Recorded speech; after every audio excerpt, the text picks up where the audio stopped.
One of the most favourite director అని చెప్పుకునే మన రవిబాబు గారు నాతో పాటు ఉన్నారు. ఆయనతో మాట్లాడదాం. రే గుడిరాజు, నీ గూళ్ళు పెరిగిన కానీ మెదడు పెరగలేదురా. పోతు బొబ్బాస్ చెట్లా పెరిగావు. నేర్పండి రాడికి. 6.2 ఈ హైట్ వెయిట్ ఫస్ట్ నుంచి బాగా మెయింటైన్ చేస్తున్నారు కాబట్టి love marriage sir arranged marriage? నాది అరేంజ్ మ్యారేజ్. మా ఆవిడని ఒకసారి కలిసాను, మాట్లాడాము. మా ఫాదర్ని మళ్ళీ కలవమన్నారు. ఇంకా డిసైడ్ అవ్వాలి. ఆయనకి తెలిసింది మా ఫాదర్కి 3వ కూడా కలిశాను. మళ్ళీ 4వ కలవాలని మా ఫాదర్ చెప్పు తెగుతున్నాను. ఇప్పుడు ఇంతమందితో మీరు యాజ్ అ యాక్టర్ గా స్క్రీన్ షేర్ చేసుకున్నారు. నాకు భయం వేసింది నీ క్వశ్చన్. ఇంతమందితో స్క్రీన్ షేర్ చేసుకున్నారు కదా, ఎంతమందితో బెడ్ షేర్ చేసుకున్నారు, ఇలాంటిది ఏదో అడుగుతావని భయం వేసింది. ఆ తర్వాత అడుగుతాను కావాలంటే. అవునులోనేమో కెమెరా కదలకూడదు, అసలుకి రేజర్లోనేమో కెమెరా ఆగకూడదు. కరెక్ట్గా క్యాచ్ చేసేది. సినిమా వేయాలి అంత పెరగటం అనేది మంచికంటారా చెడుకంటారా? ఫస్ట్ డే వచ్చేది ఎవరు బ్రదర్? ఫ్యాన్స్ కదా. మరి అంత అభిమానం ఉన్న వాళ్ళ దగ్గర మనం ఎక్కువ డబ్బులు లాగేటువంటి తప్పు కదా. వాళ్ళకి ఫ్రీగా వేసేయాలి ఫస్ట్ డే షో. సో మే 8 అందరూ రేజర్ కి. బ్రదర్ నేను ఫ్రీగా మాత్రం చూపించలేను ఈ సినిమాని. మరి పాన్ ఇండియా పాన్ వరల్డ్ డబ్బా కొట్టుకునే మన హీరోస్ కి డైరెక్టర్స్ కి ఏం చెప్తారు మరి? పాన్ ఇండియా అనే మాట మీద I think it is stupid. మన కలెక్షన్స్ నార్త్ ఇండియాలో చూస్తే నవ్వు వస్తుంది మనకి. మొన్న ఏదో పెద్ద సినిమా రిలీజ్ అయింది తెలుగులో. అది ఓవరాల్ నార్త్ ఇండియా కలెక్షన్ రూపాయలు. చలపతిరావు గారు అంటే ఐ థింక్ ఒక్క ఇయర్ లోనే 102 రేపులు చేశారంట. నేను ఆయన పుష్ చేసేవాడిని నా సినిమాలో యాక్ట్ చేసేటప్పుడు. ఆయన చాలా చిరాకు పడిపోయాడు. ఆయన ఆ మహానటుడు ఎన్టీ రామారావు వచ్చిన వీడితో మాత్రం సినిమా చేయను అంటాడు అని చెప్పి వెళ్ళిపోయాడు. బట్ ఇండస్ట్రీకి వచ్చిన తర్వాత నాన్నగారికి ఎన్టీఆర్ గారికి అంత క్లోజ్నెస్ షార్ట్ టైమ్ లో ఎలా అసలు వర్కౌట్ అయింది? అసలు ఆయనకి ఎన్టీఆర్ అంటే దేవుడు. ఒక విధంగా చెప్పాలంటే మా ఫ్యామిలీ కంటే ఆయనకు రామారావు ఫ్యామిలీ అంటేనే ఎక్కువ ఇంట్రెస్ట్ ఉంటుంది. ఆయన సెల్ ఫోన్స్ వచ్చిన తర్వాత కూడా ఆయన స్క్రీన్ సేవర్ రామారావు బొమ్మే ఉంటుంది. రామారావుతో క్లాసిక్ బొమ్మ ఉంటుంది, ఇలా ఉంటుంది. ఆ బొమ్మే ఉంటుంది ఆయన. చంద్రబాబు గారు అరెస్ట్ బాగా ఫీల్ అయ్యారని విన్నాను sir. 100%. I felt bad.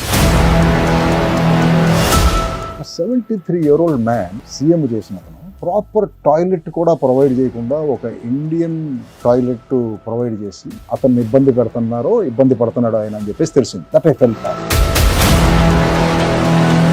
But అమ్మగారు ఎలా చనిపోయారు సార్? అసలు బాబు అనుకుంటారు. ఆయన అసలు టీ కాఫీ కూడా తాగ. హి doesn't smoke, he doesn't drink. అసలు ఏ అలవాటు లేదు ఆయన. Zero. Life long. Hi hello, welcome to Suman TV. నేను మీ రోషన్. భయం అంటే ఏంటో తెలియని వాడికి భయాన్ని దగ్గరగా చూపించిన ఒక డైరెక్టర్ ఆయననండి. One of the most favourite director అని చెప్పుకునే మన రవిబాబు గారు నాతో పాటు ఉన్నారు. ఆయనతో మాట్లాడదాం. నమస్తే అండి. నమస్తే రోషన్ గారు. ఇటు ఒకసారి చెప్పొచ్చు మీకు. Thank you for having. Thalaiva, మా Telugu Thalaiva. Thank you for having me on your show Roshan. Sir Razor trailer చూస్తుంటే మళ్ళీ చాలా రోజులు అయిపోయింది అందరం భయపెట్టే ట్రైలర్ కాదు కదా. యా, లాట్ ఆఫ్ యాక్షన్ ఉంటుంది. Action, suspense, horror. అసలు మీలాగా ఎవరు సార్ అది మేకింగ్? అది అంత కష్టం, చాలా కష్టం దాన్ని హ్యాండిల్ చేయటం. మీకేంటి అది మధ్యలో కొంచెం ఉప్పేసి కలుపుకొని తాగినంత ఈజీగా ఉంటుంది, మాకు అలా ఉండదు. అలా అనిపిస్తుంది. కానీ నేను తీసే సినిమా కాంప్లికేటెడ్గా ఉన్న ప్రాసెస్ నాకు మైండ్లో కాంప్లికేటెడ్ ఉన్న చూసేవాడికి చాలా సింపుల్గా ప్రజెంట్ చేయడం ఇంపార్టెంట్.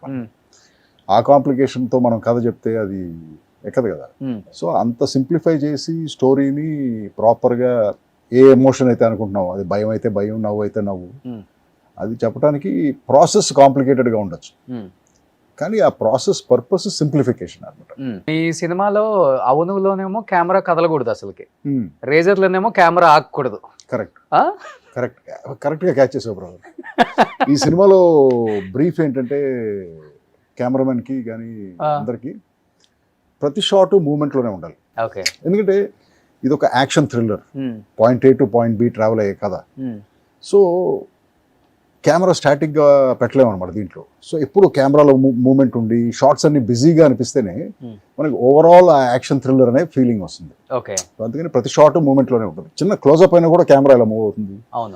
ఇది చాలా ఇంగ్లీష్ సినిమాలో చూస్తుంటారు. ఇప్పుడు మైకెల్ బే గారి సినిమాల్లో చూస్తే ఆర్మగెడన్, ఆయన సినిమాలు అన్నింటిలోనూ యాక్షన్ సినిమాలు, but every shot is in moment. చిన్న షార్ట్ అయినా కూడా అది మూమెంట్లోనే ఉంటుంది. కీబోర్డ్ మీద షార్ట్ అయినా సరే, కీబోర్డ్ మీద టైప్ చేస్తున్న చిన్న షార్ట్ ఇన్సర్ట్ అయినా కూడా అలా చిన్న మూమెంట్ ఉంటుంది. అలా అలా డిజైన్ చేసాం. కానీ అలా కదలకూడదని మైండ్ లో ఫిక్స్ అయిపోయిన తర్వాత బట్ సెట్ లోకి వెళ్ళిన తర్వాత ఆ స్పాంటేనిటీ మిస్ అవ్వదా సార్? No. ఎక్కడ కూడా క్రియేటివిటీ కానీ కొంచెం ఏది చేంజెస్. మీరు అడిగేది స్టాటిక్ కెమెరా షూటింగ్, అది ప్రీ డిజైన్డ్ కదా. ఓకే. అంటే ఇనిషియల్ గా 2-3 రోజులు ఫస్ట్ కెమెరామెన్ కన్ఫ్యూజ్ అయ్యాడు. ఆయన దగ్గరికి వస్తుంటే ఇలా ఎత్తేసేవాడు ఆయన. సో సార్ నేను ప్లీజ్ మన కెమెరా కదలకూడదు అనుకున్నాం, మీరు ఎందుకు సార్ సారీ అనేవాడు. ఓకే. అప్పుడు ఏం చేసేవాళ్ళు అంటే కెమెరాని ఎప్పుడు ఫైనల్ పొజిషన్కి కంపోజ్ చేసి పెట్టేవాడు. సో యాక్టర్ ఫస్ట్ పొజిషన్లో ఎక్కడున్నా పర్వాలేదు మనకి. సో ఫైనల్ పొజిషన్లో కెమెరాకి ఇచ్చిన మార్క్లో వచ్చి ఆగేటప్పుడు మాత్రం ఆ కాంపోజిషన్ పర్ఫెక్ట్గా ఉండాలి. సో అలా డిజైన్ చేసాం అనమాట. కానీ ఎంటర్ ది డ్రాగన్ లాంటి సినిమాలు చూసి పెరిగిన రఘుబాబు గారికి ఇప్పుడు ఉన్న ఈ సినిమాలు, ఈ లాజిక్స్ లేకపోతే ఇప్పుడు అసలు ఎక్కుతుందా మైండ్కి? చాలా కామెడీగా అనిపిస్తుంది, చాలా కామెడీగా అనిపిస్తుంది ఆ ఫైట్లు చూస్తుంటే. బట్ సర్ప్రైజింగ్ థింగ్ ఏంటంటే మన ఆడిటోరియం కూడా రిజెక్ట్ చేయట్లేదు దాన్ని. అవును. ఇప్పుడు యూట్యూబ్లో 10 ఫన్నీయెస్ట్ ఫైట్ సీక్వెన్సెస్ పెడితే 9 ఎన్నో తెలుగుగా ఉంటాయి ఎక్కువ. సో మరి బట్ ఆడిటోరియం యాక్సెప్ట్ చేస్తుంది. బట్ ఆడియన్స్ ఇస్ ఫైనల్ కదా. బట్ ఆడియన్స్ ఫైనల్ అయ్యి వాళ్ళు యాక్సెప్ట్ చేస్తున్నప్పుడు మనం ఏం చేయలేము దానికి. బట్ నా పర్సనల్ ఫీలింగ్ ఏంటంటే ఎప్పుడైతే డ్రామా ఫేక్గా ఉండి యాక్షన్ ఫేక్గా ఉంటే ఓవరాల్ సినిమాలో ఆ చిన్న ఫేక్నెస్ అనిపిస్తుంది. అందుకే మనం గొప్ప సినిమా అనిపించుకోలేకపోతున్నాం. బట్ ఇదే మనం రియల్గా ప్రజెంట్ చేస్తే, అదే ఫైట్స్ని రియల్గా ప్రజెంట్ చేసి ఆ డ్రామాని రియల్గా ప్రజెంట్ చేస్తే పే బ్యాక్ ఇంకా బెటర్గా ఉంటుంది, అక్లెయిమ్ కూడా అలాగే బెటర్గా ఉంటుందని నా ఫీలింగ్. కానీ ఇప్పుడు మరి పాన్ ఇండియా పాన్ వరల్డ్ డబ్బా కొట్టుకునే మన హీరోస్ కి డైరెక్టర్స్ కి ఏం చెప్తారు మరి ఆ విషయంలో? హీరోస్ డైరెక్టర్స్ గురించి నేను కామెంట్ లేదు. బట్ పాన్ ఇండియా అనే మాట మీద I think it is stupid brother. ఏంటి పాన్ ఇండియా అంటే? నాకు అర్థం అవట్లేదు. పాన్ ఇండియా అంటే ఏంటి అసలు? ఇండియా మొత్తం ఒకేసారి రిలీజ్ అయ్యే సినిమాను అంతే. చాలా సినిమాలు రిలీజ్ అవుతున్నాయి తెలుగులో నుంచి. మన మన మన కలెక్షన్స్ నార్త్ ఇండియాలో చూస్తే నవ్వు వస్తుంది మనకి. మొన్న ఏదో పెద్ద సినిమా రిలీజ్ అయింది తెలుగులో, అది పాన్ ఇండియా అని చెప్పేసి రిలీజ్ అయిందా సార్? రీసెంట్గా అయింది. నార్త్ ఇండియా మొత్తం రిలీజ్ చేశారు. ఓవరాల్ నార్త్ ఇండియా కలెక్షన్ 2,800 రూపాయలు అంట. 2,800 రూపాయలు. సో అంటే ప్రతి సినిమాకి యూనివర్సల్ అప్పీల్ ఉండదు కదా. అలాగని చెప్పి మనం ప్రతి సినిమాని పాన్ ఇండియా చేయకూడదు. బట్ అందరూ ఎందుకో ట్రై చేస్తున్నారు, మరి we leave it to them. కానీ ఇప్పుడు 2,000 కోట్లు, 2,300 కోట్లు, 1,800 కోట్లు, 1,600 కోట్లు అన్ని చెప్తున్నారు కదా. జిట్రు మాకు తెలియదు బ్రదర్. నాతో 2,300 కలెక్ట్ చేసిన pan India movie first time నేను కూడా వింటాను నిజంగా. I don't know brother. ఏదో అంటే ఇది ఎవరో అఫీషియల్గా వచ్చి చెప్పట్లేదు మనకి, ఆ ఇన్స్టాగ్రామ్ పోస్టుల్లో కనపడుతుంది మనకి అంతే. అఫీషియల్గా ఏ ప్రొడక్షన్ హౌస్ వచ్చి ప్రెస్ మీట్ పెట్టి మా సినిమా ప్రొడ్యూసర్స్ అంతా ప్రెస్ మీట్ పెడుతున్నారు కదా సార్, ఇది 2,000 కోట్లు కలెక్ట్ చేసిందని చెప్తున్నారు కదా అఫీషియల్ గా. Then it may be true. అంతే కదా, మరి ప్రొడ్యూసర్స్ చెప్పినప్పుడు అది ట్రూ అయి ఉండాలి కదా. కానీ మీకు తెలిసిన లాజిక్ బయట వాళ్ళకి తెలియదు కదా. ఏంటది? మీరు ఆల్రెడీ ఒక ప్రొడ్యూసర్ గా ఎన్నో సినిమాలు తీస్తున్నారు. బట్ నేను ఈ కలెక్షన్స్ ట్రాక్ చేయటం ఏది అంత బ్రదర్, నీకు గొప్ప విషయం చెప్పాలి ఏంటంటే, నాకు నా సినిమా మీద తప్ప మిగతా సినిమా మీద అసలు ఫోకస్ ఉండదు బ్రదర్, థాట్ ఉండదు. ఎవరు ఏం చేస్తున్నారు ఇదంతా అసలు నాకు అనవసరం అన్నమాట. నేను అసలు కంప్లీట్లీ డిటాచ్, నా ఒక ప్రాజెక్ట్ మీద నా ఫోకస్ ఉంటుంది. సో పక్కన వాడి, ఎందుకంటే ఇప్పుడు ఆ సినిమా హిట్ అయినా ఫ్లాప్ అయినా నన్నేం ఎఫెక్ట్ చేయదు కదా, అది నాకు సంబంధం లేదు. సో ఓన్లీ నా సినిమా మీదే నా కాన్సన్ట్రేషన్ ఉంటుంది, దాంతోనే ట్రావెల్ అవుతూ ఉంటాను. యాజ్ ఏ ప్రొడ్యూసర్ గా డెఫినెట్ గా ఎఫెక్ట్ పడుతుంది కదా. ఎలా? ఫ్లయింగ్ ఫ్రాగ్స్ ద్వారా తీసిన సినిమాలు చాలా ఉన్నాయి. అవును. సో మీ జోబులో నుంచి తీసిన రూపాయే కదా అది. నా జేబులో నుంచి తీసిన రూపాయే, బట్ నేను ఎవరికి అమ్మట్లేదు కదా, నేనే డిస్ట్రిబ్యూట్ రిలీజ్ చేసుకుంటారు. సో నష్టమైనా లాభమైనా నాకే కదా అది. పక్కనతో నాకు సంబంధం ఏంటి అసలు? ఎగిరే కప్పలు అంతేనా? తెలుగులో ట్రాన్స్లేషన్ అదే. అంతే. యా, అది ఎలా వచ్చిందంటే, అది నేను అప్పుడు late 90s advertising company start చేస్తున్నాను, యాడ్ ఫిల్మ్స్ తీయడానికి. ఓకే. సో నేను అడ్వర్టైజింగ్ ఏజెన్సీస్ని కలుస్తున్నాను. సడన్గా ఒక ఫస్ట్ యాడ్ ఒకటి వచ్చింది చేయటానికి. కోట్ అడిగారు, కొటేషన్, ట్రీట్మెంట్ ఓకే అన్నారు, కొటేషన్ అడిగారు. కొటేషన్ అడిగితే అప్పుడు రియలైజ్ అయినారే నా దగ్గర కంపెనీ కూడా లేదు, ఎలా కొటేషన్ ఇస్తానని చెప్పేసి. ఓకే. ఇప్పుడు కంపెనీ కావాలంటే కంపెనీకి ఒక పేరు పెట్టాలి కదా, ఓ బ్యాంక్ అకౌంట్ ఓపెన్ చేయాలి, ఇవన్నీ ఉంటాయి కదా. బట్ పేరే లేదు మన దగ్గర అని చెప్పేసి, అప్పుడు మా దగ్గర ఉన్న పేర్లన్నీ ఏంటంటే ఏదో ఒక పేరు, రోషన్ ప్రొడక్షన్స్, లేకపోతే సురేష్ కాదు ఏదో మహేష్ ప్రొడక్షన్స్, రమేష్ ప్రొడక్ట్, ఇలా అన్నిటికీ ప్రొడక్షన్స్ అనే పేర్లే ఉండే ఏ కంపెనీకి అయినా సరే. లేకపోతే ఆర్ట్స్ అని ఉండే, ఏదో ఇలా ఉండే పేర్లు. సో ఇలా వద్దు నాకు పేరు, నేను ఫస్ట్ టైం పేరు నా లెటర్ హెడ్లోనో విజిటింగ్ కార్డులోనో నా పేరు చూడగానే ఫస్ట్ టైం చూడగానే గుర్తుండిపోవాలి అని చెప్పేసి ఓ రోజు ఆఫీస్లో కూర్చొని టీవీ చూస్తుంటే ఏదో నేషనల్ జియోగ్రఫిక్లో ఏదో ప్రోగ్రామ్ వస్తుంది దాంట్లో కప్ప పిల్లలు ఉంటాయి. కప్ప పిల్లలు నీళ్ళల్లోకి ఎగిరి ఆకుల మీద ల్యాండ్ అవుతాయి. చూస్తే ఏదో flying tadpoles or flying in out of water ఇలాంటిది ఏదో అంటున్నాడు అక్కడ వాయిస్ ఓవర్లో. ఫ్లయింగ్ ట్యాడ్పోల్స్ బాగాలేదు కదా. ట్యాడ్పోల్ అంటే చిన్న కప్ అనమాట. Okay.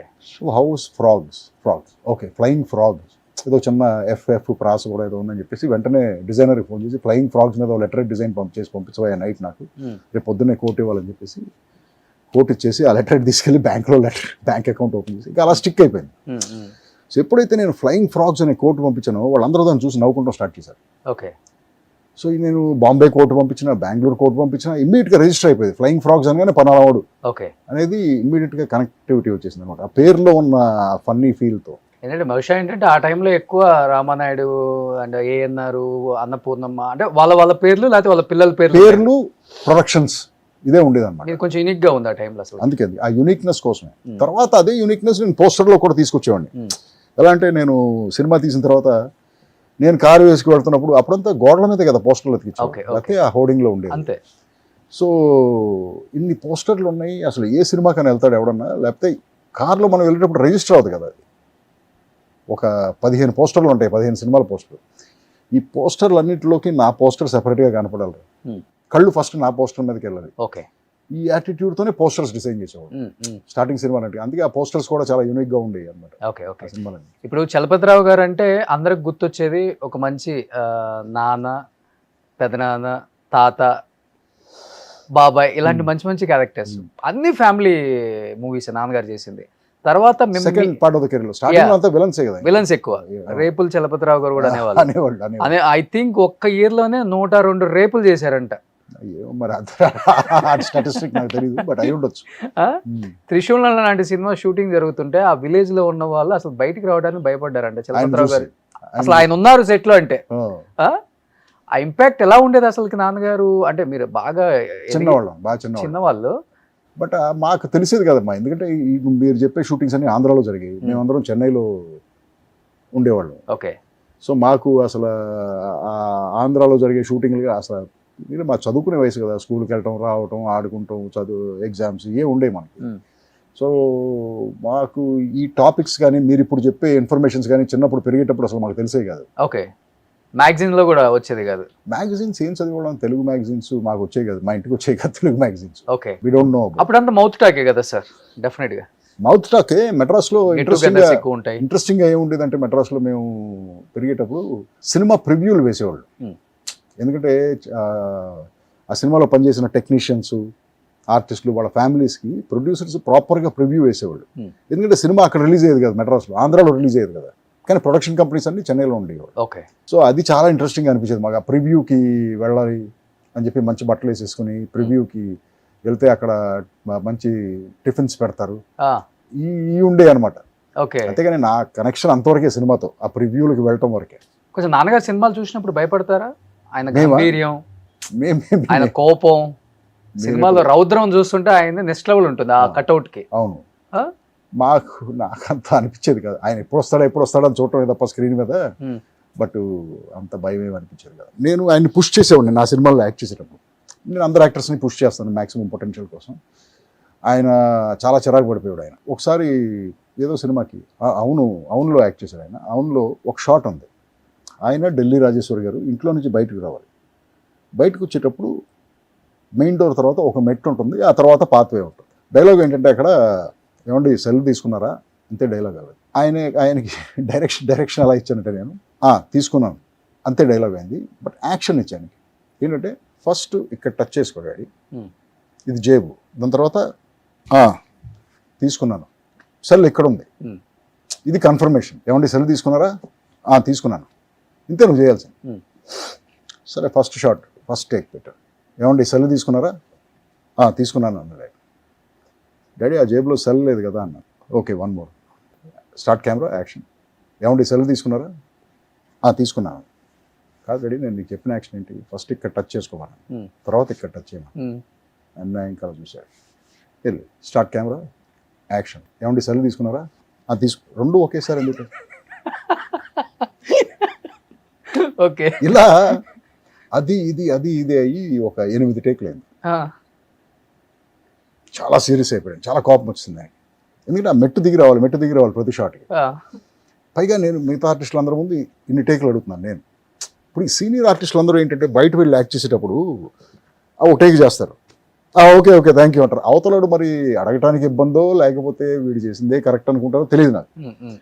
But for me it is not like that. Maybe my father who ever, but short పర్ఫెక్ట్గా రావాలి. నేను చెప్పింది నీకు ఎందుకు ఇంకెందుకు నేను నీ ఇష్టం వచ్చినట్టు చేసినప్పుడు.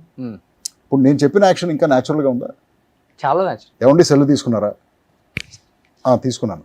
8 టేకులు అయినాయి. తర్వాత షార్ట్ ఓకే అని వచ్చి అందరి ముందు నన్ను ఆ మహానటుడు ఎన్టీ రామారావు వచ్చిన వీడితో మాత్రం సినిమా చేయను అంటాడు అని చెప్పేసి వెళ్ళిపోయాడు.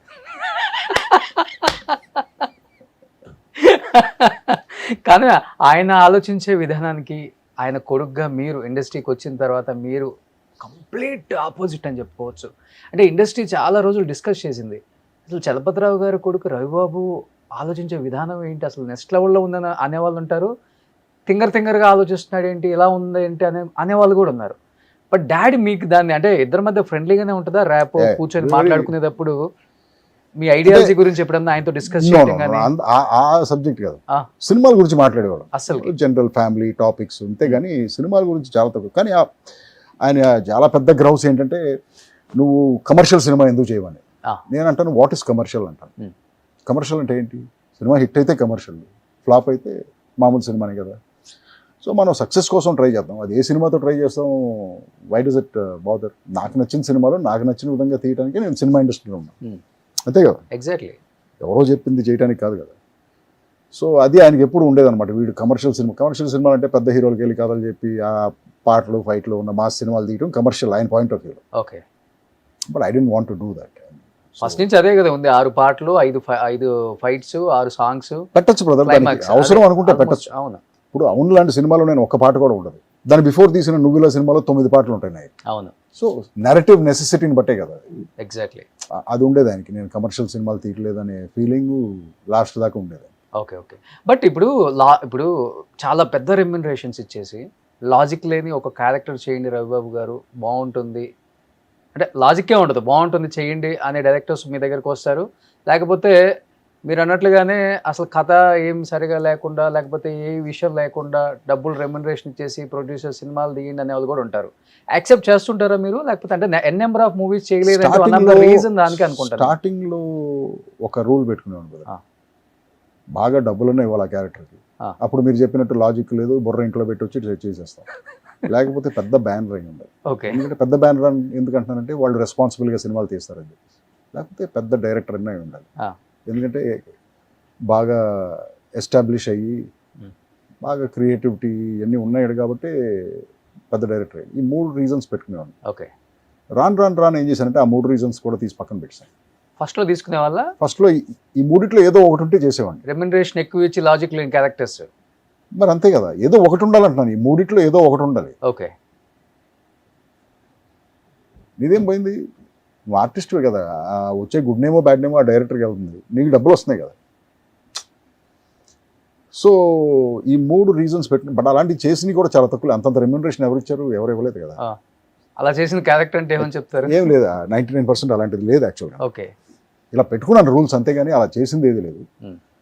బట్ తర్వాత ఈ మధ్యకి వచ్చేసరికి ఏం చేశారంటే ఆ రూల్స్ అన్ని తీసి పక్కన పెట్టేసి నచ్చితే చేయటం, ఇర్రెస్పెక్ట్. ఓకే, మనీ లేదు, పెద్ద డైరెక్టర్ అని లేదు, ఎవరైనా సరే నాకు ఒకసారి మాట్లాడి ఆ మనిషి నచ్చితే ఎస్ ఇన్స్టింక్టివ్గా ఇతను he's capable of executing this character, నన్ను ప్రజెంట్ చేయడం బాగా చేస్తాడు అనుకుంటే మాత్రం చేసేస్తాను. మిగతా అన్ని సెకండరీ, డబ్బులు బ్యానర్ ఇవన్నీ సెకండరీ. అది.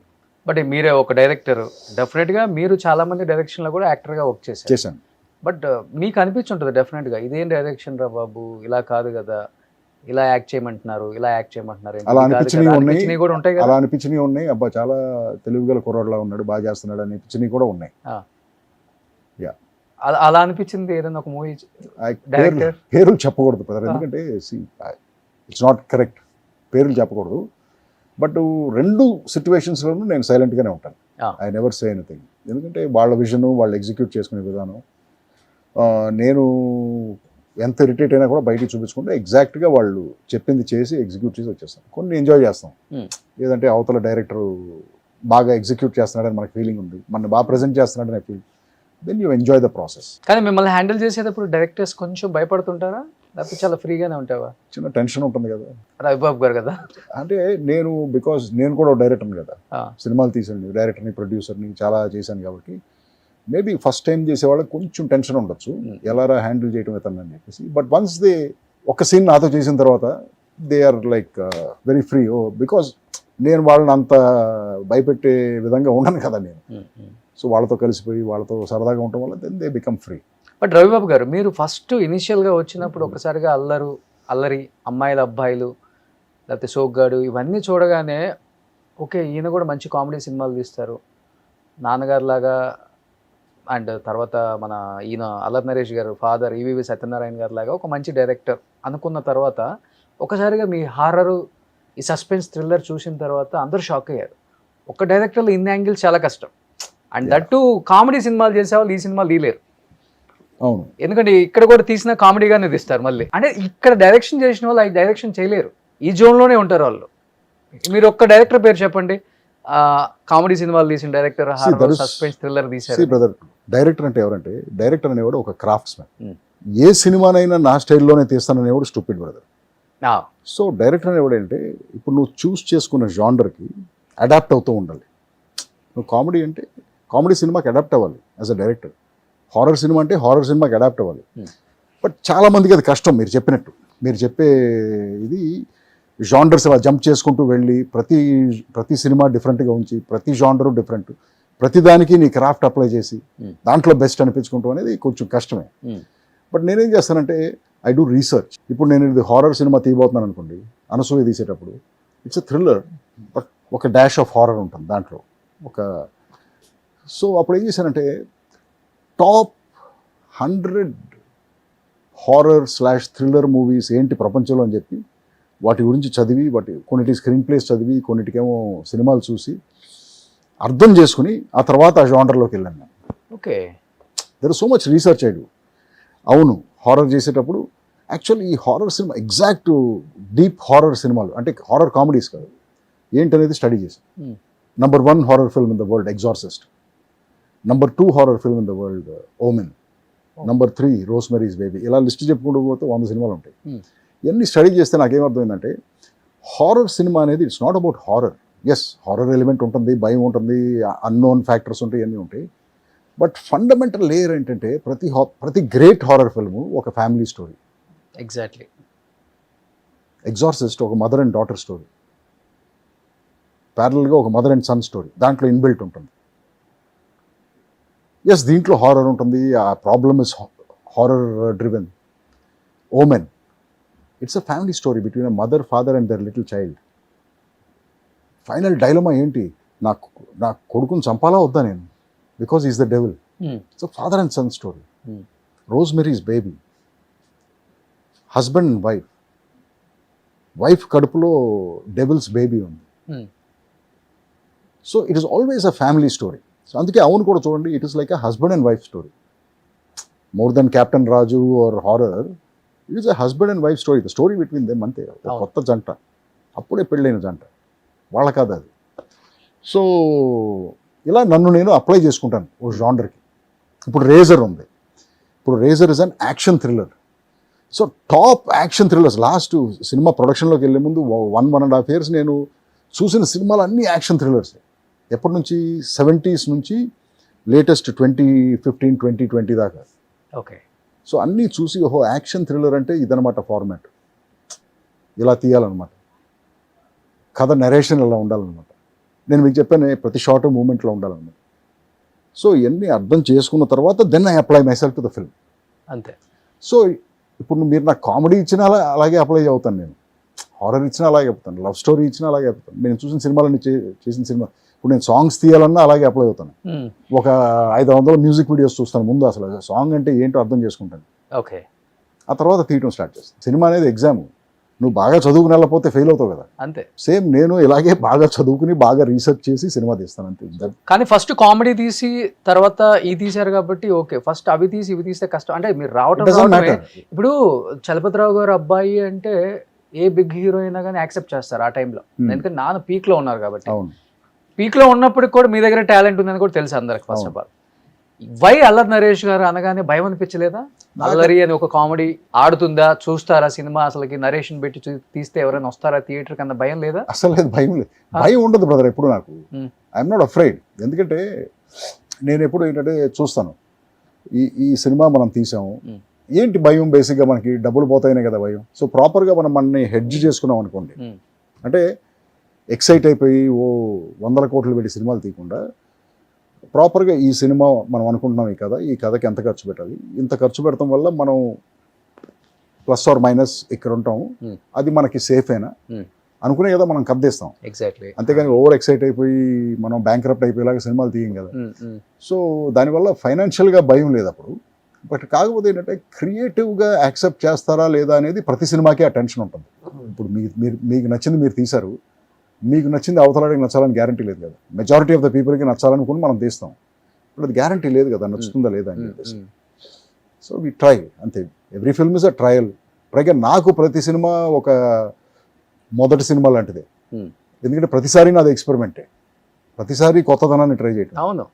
సో ప్రతిసారి నాకు అదొక స్టార్టప్ కంపెనీ లాగా అనమాట. స్టార్టప్ ఇది ఏమవుతుంది, దీనికి ఇది పెరుగుతుందా, చచ్చిపోతుందా, లేకపోతే దీనికి ఫండింగ్ వస్తుందా, వెంచర్ క్యాపిటలిస్టులు చూపిస్తారు, ఇది ప్రతిసారి ఇది స్టార్ట్అప్ నాకు. ఐ థింక్ 2002 అనుకుంటా, 2002 నేను థియేటర్లో చూసా అల్లరా.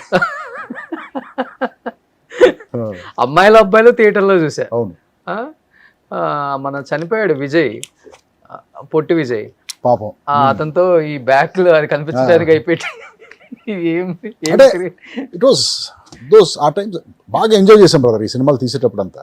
Because you're young, it was fun. అవును, మనకున్న బ్యాచ్ అందరూ అలాంటి వాళ్ళే. సో అనుకున్నట్టు చేసుకుంటూ వెళ్ళిపోయాం, పెద్ద రెస్ట్రిక్షన్ లేదు, ఆపేవాళ్ళు లేరు. ఇది అక్సెప్ట్ చేస్తారా లేదా అనే భయం అస్సలు లేదు. సో ఆ క్రియేటివ్ ఫ్రీడమ్ ఉన్నప్పుడు మైండ్లో, then you're able to create and generate so much madness. ఇప్పుడు ఫర్ ఎగ్జాంపుల్ ఇప్పుడు వచ్చే సినిమాలను చూస్తే, ఆ సినిమాలను చూస్తే ఇప్పుడు నథింగ్ అనిపిస్తాయి కదా మనకి. ఎందుకంటే మనం అప్పుడు చేసిన మ్యాడ్నెస్, అప్పుడు క్రియేట్ చేసిన వైల్డ్నెస్ సినిమాల్లో ఇప్పుడు వచ్చే సినిమాల్లో అంత ఉండలేదు కదా. కానీ అల్లరికి ఎంత అయింది బడ్జెట్ మీకు? 84 lakhs అయింది. 84 lakhs. సో ఎగ్జాక్ట్ గా అదే అవుతుందని దిగారు మీరు కూడా. 80 lakhs అవుతుంది అనుకున్నాం, 4 లక్షలు ఎక్కువ ఖర్చు పెట్టాను. నేనే ఖర్చు పెట్టాను కావాలని. అంటే అదేదో సమ్ టెక్నికల్ ఇష్యూస్ వచ్చినాయి అప్పుడు. ఒక షాట్లో చీకట్లో ఎక్కడో ఒక లైట్ మెన్ నడిచి వెళ్తున్నాడు, ఎక్కడో మైకులు కనపడుతున్నాయి, ఎక్కడో ఒక డోర్ ఫ్రేమ్ విరిగిపోయి ఉంది, ఇలాంటివి ఏవో చిన్న చిన్న షాట్లు ఉన్నాయి. ఒక 20 షాట్లు ఉన్నాయి సినిమాలో. వదిలేయచ్చు, జనం పట్టించుకోరు. బట్ నాకెందుకో అది సాటిస్ఫాక్షన్ అనిపించక, అప్పుడే కంప్యూటర్ గ్రాఫిక్స్ కొత్తగా వస్తుంది మన దేశంలోకి, చిన్న చిన్నవన్నీ చేస్తున్నారు. సో దాంతో ఆ గ్రాఫిక్స్లో టచ్అప్ చేయడానికి 4 లక్షలు ఖర్చు అయింది. నానే పెట్టారు ప్రొడ్యూసర్గా? No I'm the producer. అదే ఇంకా మా ఫాదర్ని అడగలేదు అసలు ఎప్పుడు నేను డబ్బులు. ఐఎమ్ ద ప్రొడ్యూసర్, నా డబ్బులే. అప్పటికి 84 lakhs ఉన్నాయి మీ దగ్గర. అంటే I was a very successful advertising business చేస్తున్నాం కదా అప్పుడు చెన్నైలో. కమర్షియల్ వే. ఓ, సో చాలా తక్కువ టైంలోనే 84 lakhs సంపాదించి సినిమా తీసేశారు. 84 lakhs అంటే Suresh productions was a partner for me. So 50-50 బేసిస్లో చేసాం అనమాట సినిమా. Okay, great. అందుకే అసలు అల్లరి నరేష్ ఇంకా మర్చిపోలే. ఒక్కోసారి అలా కుదురుతుంది బ్రదర్, ఒక్కోసారి కుదరదు. ఎందుకంటే మన జీవితాలు, మన కెరియర్లు ఇవన్నీ అదృష్టం మీద కూడా డిపెండ్ అయి ఉంటాయి కదా. ఎగ్జాక్ట్లీ. 99% హార్డ్ వర్క్ చేసినా 1% లక్ కావాలి కదా. అవును. సో కొన్నిసార్లు కుదురుతాయి, కొన్నిసార్లు కుదరవు, అంతే. రవిబాబు గారు, చలపతిరావు గారితో చాలా టైమ్స్ ఇంటర్వ్యూ అనుకున్నాను, కుదరలేదు. బట్ ఆయన గురించి ఒక 5-6 క్వశ్చన్స్ మీరు ఓకే అంటే చెప్తాను అంటే అడుగుతాను నేను. 100% ప్లీజ్. ఎందుకంటే చలపతిరావు గారికి అమితమైన ఇష్టం రవిబాబు గారు అంటే, ప్రపంచం అని చెప్పుకోవచ్చు. ఆ జోన్లో నుంచి ఆయన బయటికి రాలేక చాలా రోజులు కొడుకే ప్రపంచం అనుకున్న రోజులు కూడా చాలామంది నాతో మాట్లాడారు, సీనియర్ యాక్టర్స్ కూడా.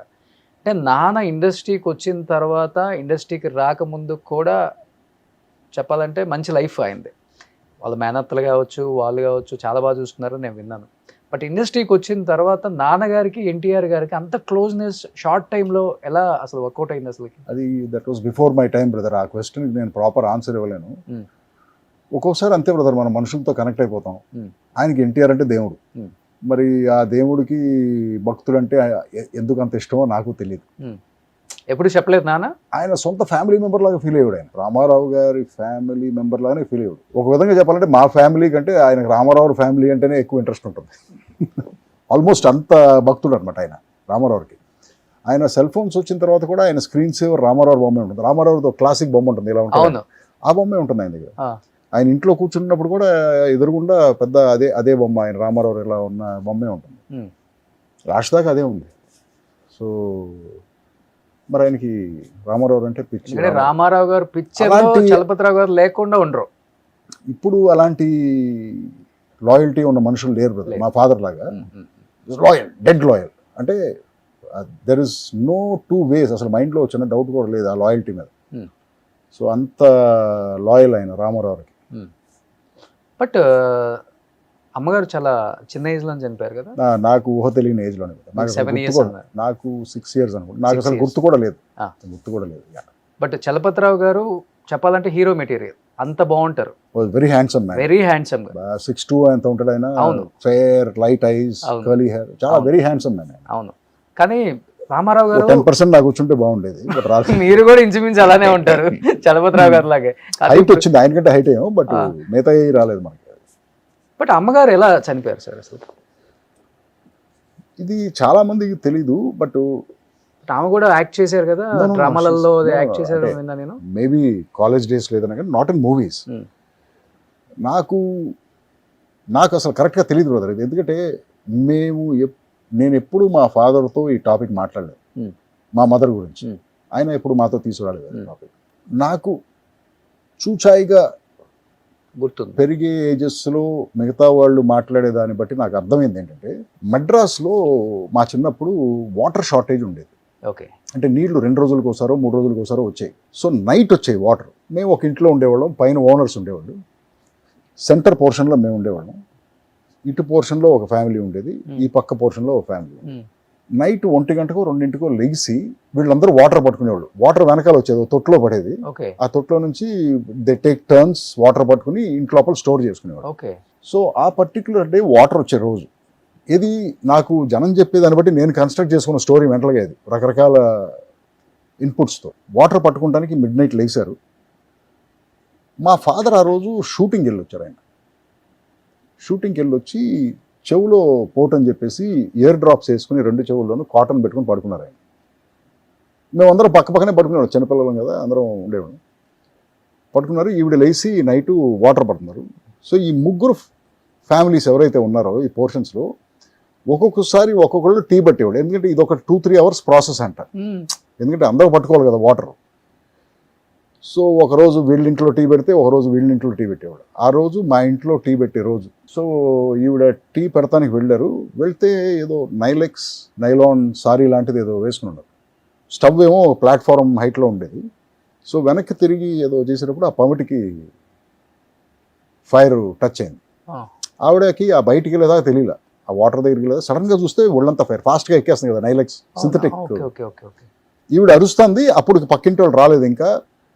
అరుస్తుంది, ఏమిటి అరుపులు అని చెప్పేసి వాళ్ళు వచ్చారు. ఈయనొచ్చి లేపారు. అంటే పెద్ద డిస్టెన్స్ లేదు, 2-3 rooms డిస్టెన్సే ఉంటుంది. లేపారు. ఈయన లేచి పరిగెత్తుకుంటూ వచ్చారు. అప్పటికే ఫ్లేమ్స్ ఉన్నాయి. ఈయనకి ఏం చేయాలో తెలియక అక్కడ వాటర్ ఉంది కదా, ఆ వాటర్ తీసి మీద పోస్తారు. యాక్చువల్గా వాటర్ మీద పోయకూడదు అంటారు. అవును, ఏదో శాండ్ వేస్తారు, దుప్పట ఏదైనా తీసుకొచ్చి కప్పెట్టారు. బట్ ఆ టైంలో మనకి వాటర్ కనిపించింది, ఫైర్ కనిపించింది, ఆయనకి వాటర్ పోస్తారు. This is what happened according to sources who have told me. So ఆ తర్వాత she stayed in the hospital for 3 days I think. She had 3rd-degree burns. After 3 days she passed away. Okay. చాలా చిన్న పిల్లలు కదా మీరంతా కూడా. మీకన్నా చిన్న వాళ్ళు. మా సిస్టర్కి 4, ఇంకో సిస్టర్కి 2. వాళ్ళకి అసలు తెలియదు. కానీ ఎన్టీఆర్ గారు చాలా ఫోర్స్ చేశారంటే, చాలా చిన్న పిల్లలు అర్థం చేసుకో, మళ్ళీ మ్యారేజ్ చేసుకో, పిల్లలకి ఇబ్బంది అవుతుంది అంటే ఆయన పిల్లలే ప్రపంచం, నేనైతే పెళ్లి చేసుకోనని. నాకు తెలియదు సార్ ఈ స్టోరీస్ అని, నాకు ఇది తెలియదు నాకు.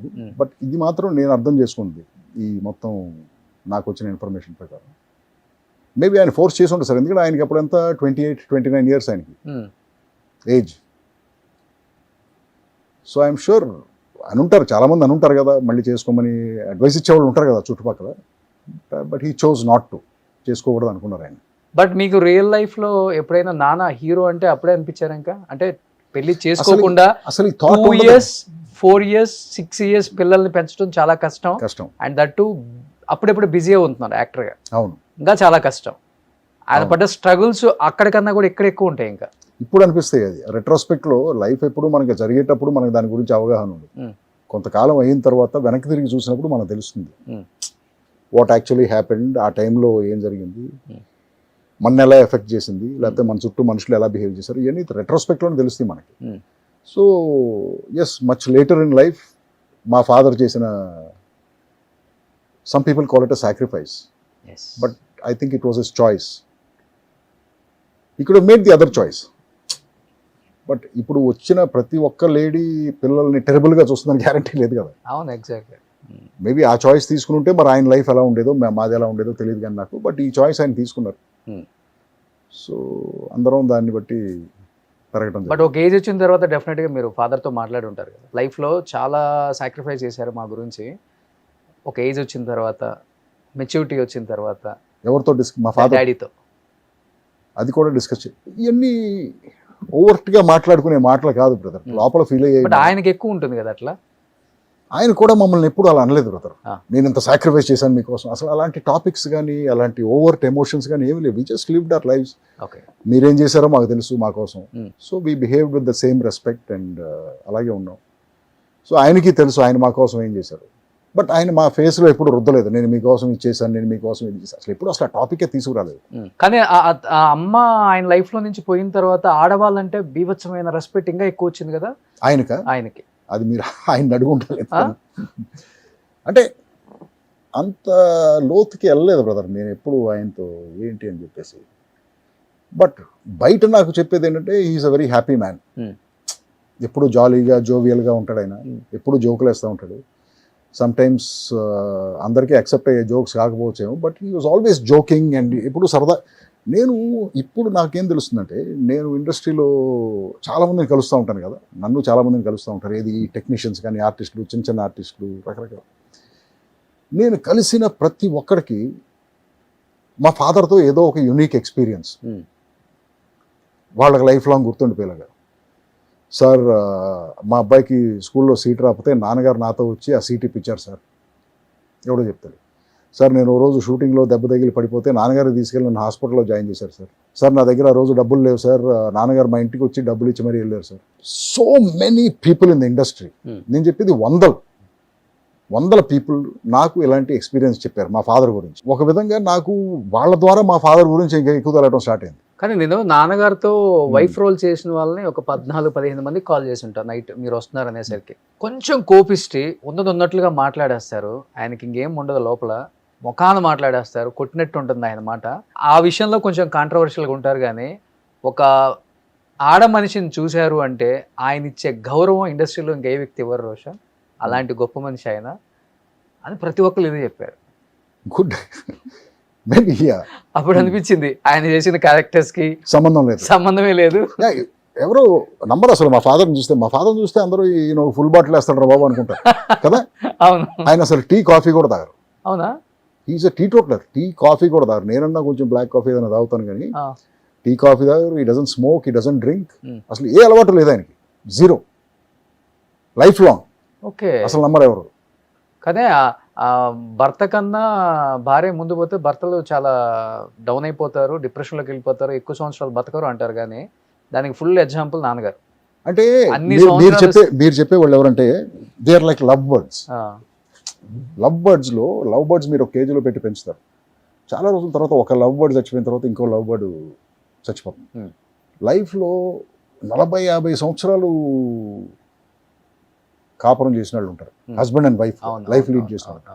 అలాంటి వాళ్ళు లాస్ట్కి వచ్చేసరికి ఫస్ట్ ఒక పార్ట్నర్ చనిపోతే నెక్స్ట్ 2-3 yearsలో ఇంకో పార్ట్నర్ చనిపోతారు. ఇది ఎక్కువ టైము కలిసి జీవించినాడు.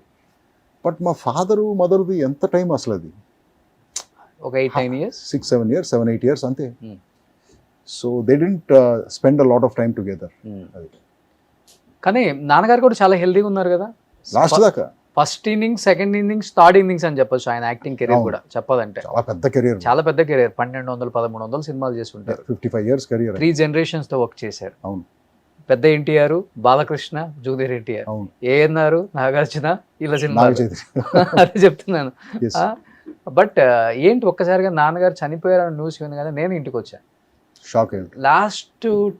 లాస్ట్ ఒక 2-3 months ఎవరిని కూడా దగ్గర వాళ్ళని, తెలిసిన వాళ్ళని కూడా Last నన్ను ఒక- రావద్దు, లాస్ట్ నన్ను ఈ టైంలో చూడొద్దు మీరు, నాకు చూడటానికి ఇష్టం లేదు అట్లా అని చెప్పారు. లాస్ట్ ఏమైందంటే, అది నేను చాలా మందికి చెప్తాను బ్రదర్, ఇది ఒక ఏజ్ వచ్చిన తర్వాత లేదు, ఒక ఓల్డ్ పీపుల్ కింద పడకూడదు బ్రదర్.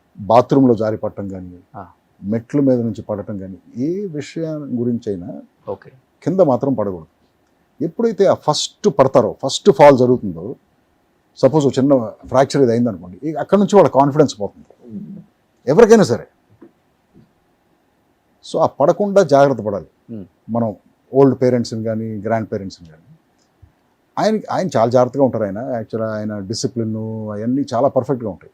కాకపోతే ఏంటంటే దురదృష్టవశాత్తు ఆ రోజు షూటింగ్లో ఆ ఆర్టీసీ బస్సు టాప్ మీద నుంచి కింద పడ్డాడు ఆయన. ఏ మూవీస్? అదేదో భీమినేని శ్రీనివాసరావు డైరెక్షన్, ఏదో సినిమా, ఏదో నరేష్, ఎవరు నరేష్ సినిమా అనుకుంటా, అల్లరి నరేష్ ఎవరితో సినిమా. బస్సు టాప్ ఎక్కిచ్చారు, ఆయన ఎక్కకూడదు, మరి ఎక్కాడు. ఆయన దిగేటప్పుడు ఏదైనా క్రేన్ వాడి దిగి ఉండాలి. ఆ వెనకాల ల్యాడర్ ఉంటుంది కదా బస్సుకి, అది పట్టుకుని దిగుతానని చెప్పేసి అక్కడ నుంచి కాలు స్లిప్ అయ్యి టప్పని పడిపోయాడు. సో పడటం వల్ల ఏమైంది, పెద్ద ఫాల్ కదా అది, మామూలు స్లిప్ అయి పట్టడం కాదు ఇది, ఆ హైట్ నుంచి పట్టడం. పైగా ఆయన సైజుకి ఇంకెక్కువ దెబ్బ తగ్గుతుంది. బట్ లక్కీగా ఆయనకు ఒక చిన్న హెయిర్ లైన్ ఫ్రాక్చర్ అయింది హిప్లో. ఓకే. ఎప్పుడైతే ఆ హెయిర్ లైన్ ఫ్రాక్చర్ అయిందో, కదులుతుంటే చిన్న పెయిన్ వస్తుందో, ఇక ఆ కాన్ఫిడెన్స్ పోయింది మెంటల్గా. ఓహో నేను కదలలేను అనేది వచ్చేసింది. సో 3 months హాస్పిటల్ బెడ్ మీద ఉన్నాడు ఆయన. ఇది వాళ్ళు చెప్పారు కంప్లీట్ 3 months అపోలోలో 3 months అలాగే ఉండాలి, కదలకూడదు, లేకపోతే ఫ్రాక్చర్ హీల్ అవుతుంది. నేనంటాను స్టార్ట్ మూవింగ్, బేసిక్ మూవ్మెంట్ అన్న చేయి, తర్వాత అంతా రెస్ట్ తీసుకో అంటే, లేదు నేను డాక్టర్ కదలద్దు అన్నాడు. ఎప్పుడైతే మనం లైఫ్లో కదలటం మానేస్తామో ఆటోమేటిక్గా మన మెటబాలిజం డౌన్ అయిపోతుంది కదా. సో దాంతోపాటు ఆర్గన్స్ అన్నీ కూడా డిస్ఫంక్షన్ వచ్చేస్తుంది ఆర్గన్స్. సో ఆ 3 months ఏమైంది, ఆయన 3 years దాకా తీసుకెళ్ళాడు ఆయన. ఇక ఎందుకో కదలటం మానేశాడు ఆయన, కుర్చీలోంచి లగవటం మానేశాడు, అసలు కింద వాకింగ్ కూడా లేదు, ఏమీ చేయట్లేదు. అప్పటికి నేను ఒక స్టేషనరీ బైక్ తీసుకొచ్చి పెట్టి, ఫస్ట్ అట్లీస్ట్ ఖాళీగా కూర్చోకుండా కూర్చున్న సేపన సైకిల్ దొక్కండి. సో అది కూడా ఎందుకో ఇంట్రెస్ట్ పోయింది దానికి. సో లాస్ట్ 3 years ఇక అలా స్టేషనరీగా ఉండిపోయేసరికి ఎండ్ దగ్గరికి వచ్చేసింది అనమాట. లేకపోతే ఇంకొక 10 years ఈజీగా ఆయన 10 years ఈజీగా బతికేవాడు, ఈజీగా హెల్తీగా ఉన్నారు ఆయన. సో హార్ట్ స్ట్రోక్ వచ్చేసింది మూమెంట్స్. సడన్ గా బ్రదర్ హార్ట్ స్ట్రోకే. మరి అది కూర్చున్న ఆయన అలా టప్పని వెనకబడిపోయి అది హార్ట్ అటాకే కదా. 72 ఉంటే అంతే కదా. 79 ఆయన పోయినప్పుడు. 79 ఉంది. అయినా కానీ ఇంకొక 10 years ఉంటారు ఈజీగా అంత హెల్తీగా ఉన్నారు ఆయన ఈజీగా. మీరు అన్నట్లుగానే చాలా మందికి బయట ఒక ఫుల్ బాటిల్ అనుకుంటారు కానీ అసలు టీ టోట్లర్ అని ఎవరికి తెలియదు. టీ కాఫీ కూడా తాగలేదు, గ్రేట్. ఒక్క పొడి కూడా వేసుకోలేదు. ఎవరు అమితంగా ఇష్టపడే వాళ్ళు, ఆయన బాగా ఇష్టపడే, లైక్ ఆయనతో వర్క్ చేసిన కో యాక్టర్స్ అంటే ఎక్కువ ఆ టైంలో ఎక్కువ ఎవరి గురించి మాట్లాడేవాళ్ళు? ఆయనకి యాక్టర్స్ కంటే ఆయన డైరెక్టర్స్తోనే అనుకుంటా ఫ్రెండ్షిప్ ఎక్కువ ఆయనకి. స్టార్టింగ్లో ఎవరున్నారో నాకు తెలీదు, బట్ నాకు తెలిసినప్పటి నుంచి ఈవీవి గారు బాగా క్లోజ్ ఆయనకి. రోజు కలిసే ఉండేవాళ్ళు, ప్రతిదానికి ఫారెన్ ట్రిప్స్ వెళ్ళినా కలిసి వెళ్ళేవాళ్ళు. ఈవీవి గారు బాగా క్లోజ్. ఈవీవి గారు పోవటంతో అక్కడ కొంత డిప్రెస్ అయ్యాడు ఆయన. సో ఆ తర్వాత నుంచి ఈవీవి గారితో ఉన్నంత క్లోజ్గా అవుతారు. తర్వాత కొంత ఆయన ఎక్కువగా క్లోజ్గా చూసింది బోయపాటి శ్రీనుతో. ఓకే. కొంత ఒక చిన్న ట్రావెల్, ఒక 5-6 years ట్రావెల్. బోయపాటి సీన్ అంటే బాగా ఇష్టం ఆయనకి. సో బోయపాటి సీనుతో ట్రావెల్ ఉంది. బాలయ్య బాబు సినిమాలు అన్నిట్లలో ఉన్నారు కదా, ఉండేవాడు. But for some reason Boyapati scene అంటే చాలా ఇష్టం సార్ ఆయనకి. ఓకే. నాకు అనిపించేది. దాని తర్వాత అంతే, it was the end. But real లైఫ్లో ఆయన్ని మీరు ఎంత ఫాలో అయ్యారో మాకు తెలియదు కానీ, బట్ రియల్ లైఫ్లో ఆయన దగ్గర నుంచి మీరు నేర్చుకున్నది బెస్ట్ క్వాలిటీస్ అంటే ఏమని చెప్తారు? డిసిప్లిన్. ఆయనకున్నంత డిసిప్లిన్ నాకు తెలిసి నాకు ఎవ్వరూ లేరు సార్. 8:30 కంటే 8:30కి పడుకుంటారు, 5:30 కంటే 5:30కి లేరు సార్. షూటింగ్ 7 o'clock అంటే 6:30, 6:15కి స్పాట్లో ఉంటాడు. ఆయన లేట్గా వచ్చిన చరిత్ర లేదు అసలు. చాలా విషయాలు ఆయన ఎవడన్నా రెమ్యూనరేషన్ ఇవ్వలేదంటే పర్లేదులే నెక్స్ట్ సినిమాలు ఇవ్వని చెప్పి వదిలేసేవాడు. ఈ was not hard about money also. Okay. Sir నేను ఇంతే ఇవ్వగలను, పర్లేదమ్మా నీకు అది కూడా ఇవ్వలేకపోతే నేను వచ్చి చేసి పెడతాను, ఈ టైప్ ఆఫ్ యాటిట్యూడ్ అయింది. సో ఎవరిని నొప్పించటం కానీ బాధ పెట్టడం కానీ అసలు ఆయనకి ఇష్టం ఉండదు. బట్ ఆయన మైండ్లో ఎప్పుడు ఉండదా, వైఫ్ లేరు, పిల్లలకి నేనే ప్రపంచం, బాగా సంపాదించాలి, మంచి అసెట్స్ తీసి పెట్టాలి, 2 ఆడపిల్లలు ఉన్నారు, గ్రాండ్గా పెళ్లి చేయాలి. ఆ రోజుల్లో ఉన్న ఆర్టిస్టులకి ఎవరికీ అది లేదు బ్రదర్. డబ్బులు అనేది తర్వాత 90s, లేట్ 90s, 2000s తర్వాతే స్టార్ట్ అయింది. మనీ మనీ మనీ మనీ అనేది ఇండస్ట్రీలో. అంతకుముందు డబ్బులు పెద్ద మెడ్రాస్లో ఉన్నప్పుడు పెద్ద ఆలోచించేవాళ్ళకి మా జనం డబ్బులకి. జస్ట్ క్యాజువల్గా వచ్చేవాళ్ళు సినిమాలు. అప్పుడు ఏముండేది, ఒక ఆర్టిస్ట్ ఉన్నారంటే ఒక 20 కంపెనీలు కన్ఫర్మ్డ్గా వేషం ఉండేది. ఇప్పుడు ఆ కన్ఫర్మేషన్ ఉందా? నెక్స్ట్ సినిమాకి లేదు. సో ప్రొడ్యూసర్స్ కూడా అలాగే ఉండేవాళ్ళు. వీళ్ళందరూ మన కంపెనీ ఆర్టిస్టులు, వీళ్ళందరికీ వేషాలు ఉంటాయి. People use to take care of each other. There was a lovely bonding with in the industry. అందుకే కదా ఇన్ని సినిమాలు చేయగలిగారు మా వాళ్ళందరూ, మా ఫాదర్ లాంటి ఆర్టిస్టులు అంటారు. ఇప్పుడు అది లేదు కదా. అది ఒక్కొక్కళ్ళు 1000 పైన చేశారు చాలామంది ఆర్టిస్టులు. ఆ రోజుల్లో వచ్చిన ఆర్టిస్టులు చాలా 600, 700, 900, 1000 సినిమాలు చేశారు. కానీ రవిబాబు గారు, మీకున్న టాలెంట్కి, మీ దగ్గర మీరు రాసుకునే కథలకి, మీ పెన్ను పవర్కి పెద్ద పెద్ద అంటే స్టార్స్ని పెట్టి చేయొచ్చు, అంత ఉంది మీ దగ్గర. కానీ ఎందుకని మీరు కొత్త కొత్త వాళ్ళ మీద ప్రయోగం చేస్తారు? లేకపోతే ఫేడ్ అవుట్ అయిపోయిన వాళ్ళకి మళ్ళీ లైఫ్ ఇద్దామని వాళ్ళని తీసుకొస్తారు? ఏదైనా కాన్సెప్ట్ ఉందా దానికి? లేకపోతే పెద్దవాళ్ళని మనం హ్యాండిల్ చేయలేము, వాళ్ళని అడగలేము, మనకు అవసరమా, ఇలాంటివి ఏమైనా ఉంటాయా?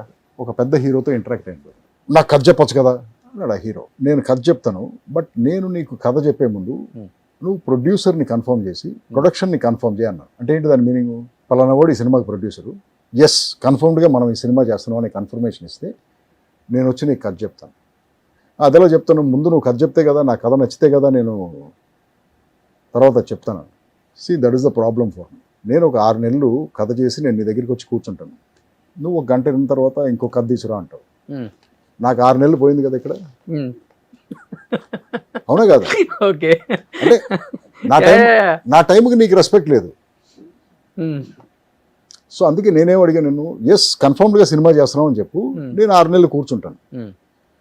బట్ నేను 6 నెలలు కూర్చున్న తర్వాత గ్యారంటీ లేదు ఆ సినిమా జరుగుతున్నప్పుడు నేను ఎందుకు బ్రదర్ ఆ సిచ్యువేషన్లో ఉండాలి? ఓకే. ఇది నాకు ఫస్ట్ ప్రాబ్లం అన్నమాట.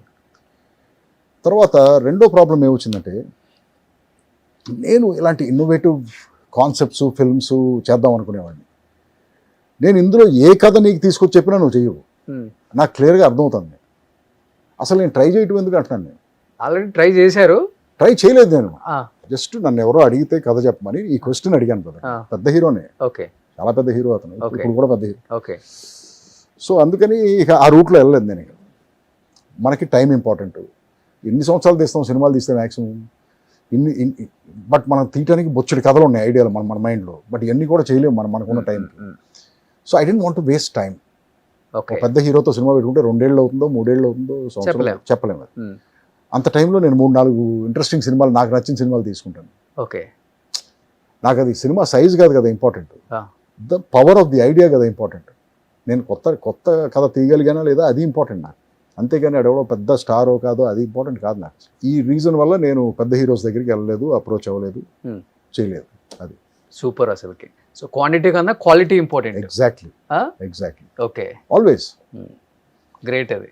బట్ వాళ్ళు అప్రోచ్ అవుతుంటారు కదా డెఫినెట్గా, కొంచెం కొన్నాళ్ళ తర్వాత మానేస్తారు కదా, అందరికీ అర్థమైపోతుంది కదా బ్రదర్. ఇప్పుడు వీడి యాటిట్యూడ్ అర్థమైపోయి ఎవడు మాట. పోనీ సినిమా హీరోస్ కూడా ఒక ఈగో ఉంటుంది కదా, మన దగ్గరికి రావాలనే ఫీల్ ఉంటుంది కదా, మనం అప్రోచ్ అవ్వము. సో కానీ ఇప్పుడు సినిమా పక్కన పెడితే, డోంట్ గెట్ మీ రాంగ్, వీళ్ళందరూ నాకు ఫ్రెండ్సే. అదే అందరూ ఫ్రెండ్సే, we're good with each other, కలిసినప్పుడు బాగా మాట్లాడుకుంటాం, అవన్నీ ఓకే.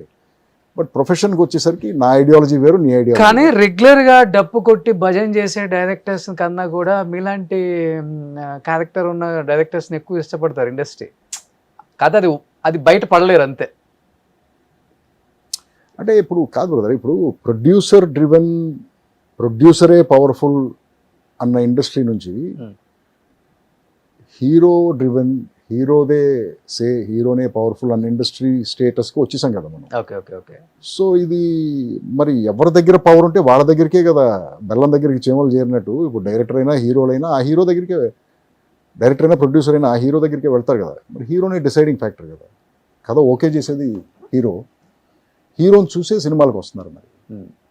బట్ యాజ్ ఏ ప్రొడ్యూసర్గా, యాజ్ యాక్టర్గా, యాజ్ ఏ డైరెక్టర్గా చెప్పండి, సినిమా వ్యయం అనేది అప్పటికి ఇప్పటికి చాలా డిఫరెన్స్ వచ్చింది. థియేటర్స్కి వెళ్తే 300 రూపాయల టికెట్, 900 రూపాయలు, 1000 రూపాయలు రిలీజ్ రోజు వెళ్ళి జీవో తెచ్చుకుంటున్నారు, పాస్ చేస్తున్నారు. ఒక ఫ్యామిలీ సినిమాకి వెళ్ళాలంటే మినిమం 10,000 అవుతుంది. బట్ ఇక్కడ చూస్తేనేమో మీరు అన్నట్లుగానే ప్రొడ్యూసర్స్ ముందే హీరోల్ని ఎప్పుడో 3-4 సంవత్సరాల ముందే డబ్బులు ఇచ్చేసి, రెమ్యునరేషన్లు ఇచ్చేసి, అడ్వాన్స్లు ఇచ్చేసి ఫిక్స్ చేసేసుకుంటున్నారు. బట్ హీరోలు కూడా 100 కోట్లు 150 కోట్ల రెమ్యునరేషన్కి వెళ్ళిపోతున్నారు. సినిమాలో 30%, 20% షేర్ అంటున్నారు. ఓవరాల్గా చూస్తే ఇక్కడ సినిమా లవర్ అనేవాడే నష్టపోతున్నాడు, సినిమా వ్యయరే నష్టపోతున్నాడు. సినిమా వ్యయాలు అంత పెరగటం అనేది మంచికంటారా, చెడుకంటారా? సినిమా అనేది ఒక పోర్ మ్యాన్స్ ఎంటర్టైన్మెంట్ బ్రదర్. ఒక మామూలు జేబులో 5 రూపాయలు ఉన్నాడు కూడా ఒక 2-3 అవర్స్ వెళ్ళి ఎంజాయ్ చేయగలిగేది సినిమా, నా పాయింట్ ఆఫ్ వ్యూలో అంతే. అవును, ఇలాగే ఉండేది. అది ఇప్పుడు ఎక్కడికి వెళ్ళిపోయిందంటే అది అసలు నేను అఫోర్డ్ చేయలేనేమో సినిమా చూడటం అనే స్టేజ్కి వెళ్ళిపోయింది కామన్ మ్యాన్కి. బట్ అయినా సరే పాపం మంచి సినిమాకి ఇబ్బంది పడుతూ వెళ్ళి సినిమాలు చూస్తున్నారు వాళ్ళు. వాళ్ళ స్టార్ సినిమా వస్తే ఆ ఫ్యాన్స్ అందరూ పాపం డబ్బులు ఖర్చు పెట్టి వెళ్తున్నారు. బట్ ఇది కరెక్ట్ కాదు కదా అంటాను నేను. వాళ్ళకి అఫోర్డబుల్ చేయాలి కదా. ఇప్పుడు ఫస్ట్ డే వచ్చేది ఎవరు బ్రదర్? ఫ్యాన్స్ కదా. పీక్లో ఉన్న ఫ్యాన్స్ వస్తారు కదా. మరి అంత అభిమానం ఉన్న వాళ్ళ దగ్గర మనం ఎక్కువ డబ్బులు లాగేటువంటి తప్పు కదా. అది వాళ్ళకి ఫ్రీగా వేసేయాలి ఫస్ట్ డే షో. ఇదేదో బాగుంది సార్, ఫాలో అయితే బాగుండు కదా. నా పీక్లో ఉన్న ఫ్యాన్సే వస్తున్నారు నాకు ఫస్ట్ డే. అరే నా ఫ్యాన్స్ రా మీరు, ఫస్ట్ డే మీరు అందరూ ఫ్రీగా చూడండి రా సినిమా, ఎందుకంటే మీరు లేకపోతే నేను లేనురా. ఇది కదా యాటిట్యూడ్ ఉండాలనుకుంటున్నాను నేను. రెండో రోజు నుంచి 1000 రూపాయలు పెడుతున్నారు టికెట్. ఫస్ట్ డే మాత్రం ఫ్రీ రా మీకు అనొచ్చు కదా ఎవరన్నా. అంటే ఇది ఈ ఫిలాసఫీ కరెక్టా కాదా అనేది నాకు తెలియదు. ఫస్ట్ డే తప్పితే సెకండ్ డేకి వచ్చే వాళ్ళు ఎవరు లేదు సినిమాలకు. అట్లా అయిపోయింది ఇప్పుడు ఈ సినిమాలు. అది ఇక కంటెంట్ మీద ఆధారపడి అదే చెప్తున్నా. సో అంటే నీ కంటెంట్ మీద నీకు నమ్మకం లేక ఫస్ట్ డేనే డబ్బులన్నీ లాగేయాలని ట్రై చేస్తున్నావా? అది పర్టికులర్గా ఫ్యాన్స్ దగ్గర నుంచి, నిన్ను అభిమానించే ఫ్యాన్స్ దగ్గర నుంచి. ఎంత తప్పది? హార్డ్ కోర్ ఫ్యాన్ బ్రదర్ నేను. నీ సినిమా నేను చూస్తాను ఫస్ట్ డే వచ్చేసి. నాకు నువ్వు దాన్ని అసలు అన్అఫోర్డబుల్ చేసేస్తున్నావు. నేను ఎక్కడో పోగు చేసి 1000-2000 తీసుకొచ్చి 5000 అయినా సరే డబ్బులు ఖర్చు పెట్టి నేను నీ సినిమా చూసేవాడిని. నన్ను ఎక్స్ప్లాయిట్ చేయటం కాదు అది. ఎగ్జాక్ట్లీ. నాకు నిజంగా అంత స్టార్డమ్ ఉండి నాకంత సేవ్ ఉంటే నేను మాత్రం ఇదే చేసేవాడిని బ్రదర్. ఫస్ట్ డే నా ఫ్యాన్స్ అందరికీ ఫ్రీ అమ్మ. దానికి ఏదో సిస్టమ్ పెట్టేవాడిని. ఇది నా ఫ్యాన్స్ అసోసియేషన్, దీంట్లో రిజిస్టర్ అయి ఉండాలి, ఆ ఐడెంటిటీ కార్డు చూపిస్తే నీకు ఫ్రీ రా టికెట్ ఇవ్వాలి. సో మే 8 అందరూ రేజర్కి బ్రదర్ నేను ఫ్రీగా మాత్రం చూపించాను మీ సినిమాని. నేను అంత పెద్ద స్టార్ని కాదు బ్రదర్, నాకు అంతమంది ఫ్యాన్స్ లేరు. సో ఇట్ ఈస్ జస్ట్ ఏదో ఒక కొత్త ప్రయత్నం ఒకటి చేసాం. యాక్ట్ చేసి, డైరెక్ట్ చేసి, ప్రొడ్యూస్ చేశాను. సో ఇది డెఫినెట్గా నేను ఫ్రీగా చూపించగలిగే ఎకనామిక్ కెపాసిటీ ఉంటే నాకు డెఫినెట్గా చూపించేవాడిని. బట్ నాకు అంత కెపాసిటీ లేదు. ఖర్చు పెట్టాం సినిమా మీద. మీరు సినిమా చూడాలి, టికెట్లు కొనాలి, నేను ఎకనామిక్గా రిలీవ్ అవ్వాలి. రిలీవ్ అయితే నేను ఇంకో సినిమా తీయగలను. This is the reality. కానీ మీ సినిమాలలో ఆల్మోస్ట్ మీరు డైరెక్ట్ చేసిన సినిమాలలో అన్నిట్లలో యాక్ట్ చేస్తారు కదా? చేయను బ్రదర్, చేయను. నాకు సూటబుల్, నేను సూటబుల్ కాదనుకుంటే నేను చేయను అసలు. ఎప్పుడన్నా ఒకసారి నేను సూటబుల్ అనుకుంటే మాత్రం నేనే వేస్తాను, వేరే ఎవరితోనో వేయించను. Okay okay. బట్ నేను సూటబుల్ కాదు అనుకుంటే నేను అసలు చేయను. బట్ ఈ ఫ్యాన్స్ అనే వార్డ్ నచ్చుతుందా మీకు? ఎవరన్నా మీ ఫ్యాన్ సార్ మిమ్మల్ని ఇన్స్పిరేషన్గా తీసుకున్నాను sir? Oh you feel happy? Happy, yes. అవునా? ఎస్. మిమ్మల్ని చూసే నేను డైరెక్టర్ అయ్యాను సార్. ఇలాంటి వాళ్ళు చాలా చెప్తారు నాకు, సార్ మీరు తీసే సినిమాలు చూసి నేను కూడా డైరెక్ట్ చేస్తానికి వచ్చాను సార్, డైరెక్టర్ అయ్యాను సార్. ఇలా చెప్పినప్పుడు యూ ఫీల్ హ్యాపీ. నో మన వల్ల ఇంకొకటి ఇన్స్పైర్ అయ్యాడు, ఇంకొకటి లైఫ్లో క్లారిటీ వచ్చింది ఏం చేయాలని చెప్పి. డెఫినెట్లీ యూ ఫీల్ హ్యాపీ అండి. బట్ అలాంటి ఫ్యాన్స్ ఎవరైనా కానీ అనసూయ కానీ అవును లాంటి సినిమాలు కానీ సీక్వెల్ కానీ రీమేక్ కానీ తీస్తాను సార్ అంటే పచ్చజెండా ఊపేస్తారా సార్? బట్ ఎవరు చేయరు బ్రదర్ అలా. ఎందుకంటే వాళ్ళకి తెలుసు ఆ కేపబిలిటీ, అది చేయగలమా లేదా అనేది తెలుసు అది. సో ఇప్పుడు అనసూయ లాంటి సినిమా ఎవరన్నా వచ్చి నేను పార్ట్ 2 తీస్తానంటే నేను హ్యాపీగా ఫీల్ అవుతాను. కానీ బట్ నువ్వు తీయగలవా అది క్వశ్చన్. నా వేషం ఎవరేస్తారు? గులాబీ గోవింద్ వేషం ఎవరేస్తారు? ఎవరన్నా కనుక పొరపాటును వచ్చి ఎస్ నేను మీ సినిమాకి పార్ట్ 2 తీస్తానంటే 100% తీ బ్రదర్ అంటాను. మీ సినిమాలలో అనసూయ ఆర్ అవును లేకపోతే అమరావతి కావచ్చు, దేనికి ఎక్కువ కష్టపడ్డా సార్ ఈ హారర్ థ్రిల్లర్ దాంట్లో? ప్రతి సినిమాకి దాని కష్టం దాందే బ్రదర్. ఒక సినిమాకి తక్కువ, ఒక సినిమాకి ఎక్కువ అని లేదు అసలు. ప్రతి సినిమాకి ఒక కాంప్లికేషన్ ఉంటుంది, ప్రతి సినిమాకి సాల్వ్ చేయాల్సిన ప్రాబ్లమ్స్ వచ్చి ఉంటాయి. ఆ సినిమాకి యూనిక్ ప్రాబ్లమ్స్ అయి ఉంటాయి, Hmm. నెక్స్ట్ సినిమాకి కొత్త ప్రాబ్లం. సో ఏ సినిమాకి కష్టం తక్కువ లేదు, Hmm. ప్రతి సినిమాకి ఎక్కువ కష్టపడడం. బట్ ఇప్పుడు కష్టం ఎక్కువ అవుతుందంటే ఇప్పుడు ఈ రేజర్ లాంటి సినిమాలకి, ఏది నేనే యాక్టర్ని, నేనే ప్రొడ్యూసర్ని, నేనే డైరెక్టర్ని. Hmm. స్పాట్లో ఉన్నప్పుడు ప్రతిసారి నేను అదే, ప్రతి షాట్ యాక్ట్ చేసినప్పుడు నేను ప్రొడ్యూసర్, డైరెక్టర్, యాక్టర్ని కదా. Hmm. సో అలాంటి టైమ్స్లో కొంచెం ఇబ్బంది అవుతుంది. ఏంటంటే నన్ను నేను జడ్జ్ చేసుకుంటాం మానిటర్లో, నేను యాక్ట్ చేసిన షాట్ని. నువ్వు యాక్ట్ చేస్తే నేను నీకు చెప్తాను ఇది ప్రాబ్లం బ్రదర్, ఇలా మళ్ళీ చేయని చెప్పి. ఇప్పుడు నన్ను నేను జడ్జ్ చేసుకుంటాం, నా జడ్జిమెంట్ని ఇంతమంది చుట్టూ ఉండి చూడటం, Hmm. Hmm. Hmm. వీడు ఎలా డైరెక్ట్ చేసుకుంటాడని. ఓకే. సో వాళ్ళు ఏమనుకున్నా అనుకోకపోయినా నన్ను నేను సాటిస్ఫై చేసుకుంటాం అనేది చాలా కష్టమైన ప్రాసెస్ అది. ఓకే. ఓకే. అంటే నచ్చుతుంది మీ మీ ఆలోచించే విధానం. నాకు ఇప్పుడు సోగ్గాడ్ ఉంది కదా, Hmm. దాంట్లో అది బ్లాక్ అండ్ గ్రే ఏదో కలర్స్ది, Hmm. అసలు ఆ ఆలోచన నెక్స్ట్ లెవెల్. అది అవునవును, సూపర్ ఉంటుంది అది. అది ఏంది? అదే అదే ఒక డిఫరెంట్ ఎక్స్పీరియన్స్ అది. అదే. కష్టం, ప్రాబ్లమ్స్ అంటే రోజు వస్తాయి కదా ప్రాబ్లమ్స్. ఇప్పుడు గోపన్నపల్లి అనే ఏరియా ఉంది చూసావా, అవును. అప్పుడు గోపన్నపల్లి ఫ్లాట్ ల్యాండ్, ఆ, కంటి చూపు మెరలో బిల్డింగ్ ఉండదు. ఇప్పుడు నువ్వు అక్కడికి వెళ్తే అన్ని హై రైజ్ బిల్డింగ్స్, విల్లాసే ఉంటాయి. వెళ్ళాల్సిందే. అవును. బట్ అప్పుడు ఏముండేది కదా, అక్కడ ఫ్లాట్గా ఉండేది ల్యాండ్. నేను ఫ్లాట్ ల్యాండ్ కోసం ఎత్తుకుంటూ వెళ్ళి గోపన్నపల్లి వెళ్ళాను. నేను Hmm. చూస్తే ఈ ఫ్లాట్ ల్యాండ్ ఉంది. ఓహో ఇక్కడ తీద్దాం సాంగ్ అనుకుని 2 సాంగ్స్ తీసాం అక్కడ, అల్లర్లో ఒకటిను, సోగ్గాడ్లో ఒకటి. ఓకే. సో ఆ ఫ్లాట్ ల్యాండ్లో ఏం చేసాం, నాకు పిచ్చి పిచ్చి ఆలోచనలు కదా ఆ రోజుల్లో. ఇక్కడ ఏంటంటే ఇక్కడ ఒక విండ్ మిల్లు కడదామన్నాను. విండ్ మిల్లు ఇక్కడ ఏంటి అన్నారు, సరే కడదామన్నారు, కట్టాం విండ్ మిల్లు. నేల మీద ఒక పెద్ద 40 అడుగులు క్లాక్ ఉండాలన్నాను. ఆ. ఈ క్లాక్లో ఒక పియానో ఉండాలి. పియానో ఆగిపోతుంది, పియానో ఎంతే ఉంటుంది ఆగిపోతుంది, కానీ దాని కీస్ మాత్రం ఒక 15-20 అడుగులు ఉండాలన్నాను. పియానో కంటే ఎక్కువ కీస్ ఉండాలి. ఓకే. సో ఇలాంటి మ్యాడ్ ఐడియాస్తో, అబ్స్ట్రాక్ట్ ఐడియాస్తో ఆర్ట్ డైరెక్షన్ చేశాం. Hmm. డాన్సర్లు అన్నారు, డాన్సర్లు అందరూ ఉంటారు బ్రదర్, కానీ అందరూ బొమ్మలే. Hmm. వాళ్ళు కూడా పాతేసి ఉంటాము, సగం బాడీ భూమి లోపల ఉంటుంది, సగం బాడీ పైన ఉంటుంది. Hmm. ఇలాంటి ఆర్ట్ డైరెక్షన్. బట్ నా మ్యాడ్నెస్ని యాక్సెప్ట్ చేసి మా వాళ్ళందరూ క్రియేట్ చేసేవాళ్ళు ఇవన్నీ. ఓకే. చేసిన తర్వాత ఒక సీక్వెన్స్ ఏదో తీస్తున్నాం. అప్పుడు ఆర్ట్ డైరెక్టర్ కూడా అప్పటికి ఇన్ఎక్స్పీరియన్స్డ్, 2వ సినిమానో 3వ సినిమానో. ఓకే. ఓకే. విండ్ మిల్ అయితే కట్టాడు, కానీ దానికి ఫౌండేషన్ వేయాలనేది మర్చిపోయాడు. ఓకే. 40 feet విండ్ మిల్ కట్టాడు స్టీల్తో, ఫౌండేషన్ వేయాలి, అలా నిలబెట్టేశాడు నేల మీద. ఆ, డాన్సర్లు ఉన్నారు, ఎండ కదా, ఆ విండ్ మిల్ పక్కన వెళ్ళి ఒక 6 డాన్సర్స్ కూర్చున్నారు. ఆ. నేను షార్ట్ రెడీ అని చెప్పేసి కమ్ అన్నాను. వాళ్ళు 6 డాన్సర్స్ పరిగెత్తుకుంటూ వచ్చారు బ్రదర్. వాళ్ళ వెనకాల ఆ విండ్ మిల్ అలా పడుతుంది Hmm. నా కళ్ళ ముందు. Hmm. జస్ట్ మిస్ బ్రదర్, ఇలా ఎడ్జ్ ఇలా క్రాస్ అయ్యారు, విండ్ మిల్ ఎడ్జ్ వచ్చి ఇలా టప్ అని పడింది. అరే. సో ఇలాంటి ప్రాబ్లమ్స్ జరుగుతూ ఉంటాయి. ఇప్పుడు షూటింగ్ చేయాలి, Hmm. నైట్ ఇప్పుడు విండ్ మిల్ని మళ్ళీ లేపాలి పైకి, ఎలా లేపుతాం? అప్పుడు ఇండస్ట్రియల్ క్రెయిన్స్ ఇలాంటివి వస్తున్నాయి అనమాట. సో 2 క్రెయిన్స్ తెప్పించి విండ్ మిల్ లేపి మళ్ళీ సెక్యూర్ చేసేదని మళ్ళీ. సో ప్రతి సినిమాకి ఏదో ఒక ప్రాబ్లం ఉంటుంది. అలాగే ఇప్పుడు రేజర్ ఉంది, రేజర్కి ఒక యాక్షన్ ఎపిసోడ్ అనుకున్నాను, ఒక 120 కార్లు కావాలనుకున్నాను. Hmm. స్క్రాప్, రకరకాల కార్లు. Hmm. 120 కార్లు ఎక్కడ దొరుకుతుంది నీకు అసలు? స్క్రాప్ ఎతికాం, ఒక ప్లేస్కి తీసుకురావాలి. ఈ 120 కార్లని ఒక ప్లేస్కి తీసుకొచ్చి అసెంబుల్ చేసి దీంట్లో ఒక 25 కార్లు పైన ఉండాలన్నాం, పైన రూఫ్ మీద ఏలాడుతూ ఉండాలని. ఓకే. ఈ లాజిస్టిక్స్ విని కంగారు పడిపోయారు మా వాళ్ళందరూ. సరే అప్పుడు కొంతమంది వెళ్ళి కొన్ని కార్లు కట్టేసరికి అల్యూమినియం ఫ్యాక్టరీలో ఆ షెడ్ అలా వంగటం స్టార్ట్ అయింది. ఆ వెయిట్కి వెయిట్కి భయపడిపోయారు అందరూ. సరే మళ్ళీ అప్పుడు స్ట్రక్చరల్ ఇంజనీర్స్ని తీసుకొచ్చి నా. మళ్ళీ ఒక 3 టన్నులు స్టీల్ కొని Hmm. రూఫ్ అంతా రీఇన్ఫోర్స్ చేసి మళ్ళీ వెల్డర్స్తో పెద్ద ఇంజనీరింగ్ పని. అప్పుడు మళ్ళీ కార్లు కట్టి టెస్ట్ చేసి Hmm. రోజు భయమే, కానీ ఆ కార్ల కింద నడిచేవాళ్ళు మేము. షూటింగ్ ఏది ఊడి పడుతుందో తెలియదు. సో అలా ప్రతి సినిమాకి ఒక లాజిస్టికల్ ప్రాబ్లం ఏదో ఒకటి ఉంటుంది మనం అనుకున్నప్పుడు. బట్ దానికి ఏదో సొల్యూషన్ కూడా ఉంటుంది, బట్ దానికోసం జాగ్రత్తగా ఎతకాలి మనం. ఎప్పుడు అనిపించలేదా హాలీవుడ్కి వెళ్ళిపోతాం ఇక్కడ ఎందుకు మనకని?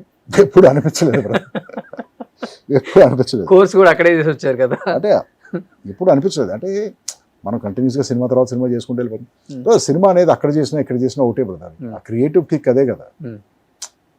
అంటే మన ఆడియన్స్ యాక్సెప్ట్ చేస్తారులే. ఏంటి డిఫరెన్స్ ఏంటి? సినిమా తీయటం ప్రాసెస్ అక్కడైనా ఇక్కడైనా ఒకటే కదా. Go through the same process. You write the script, do casting, do production, అక్కడైనా అదే చేస్తాం మనం.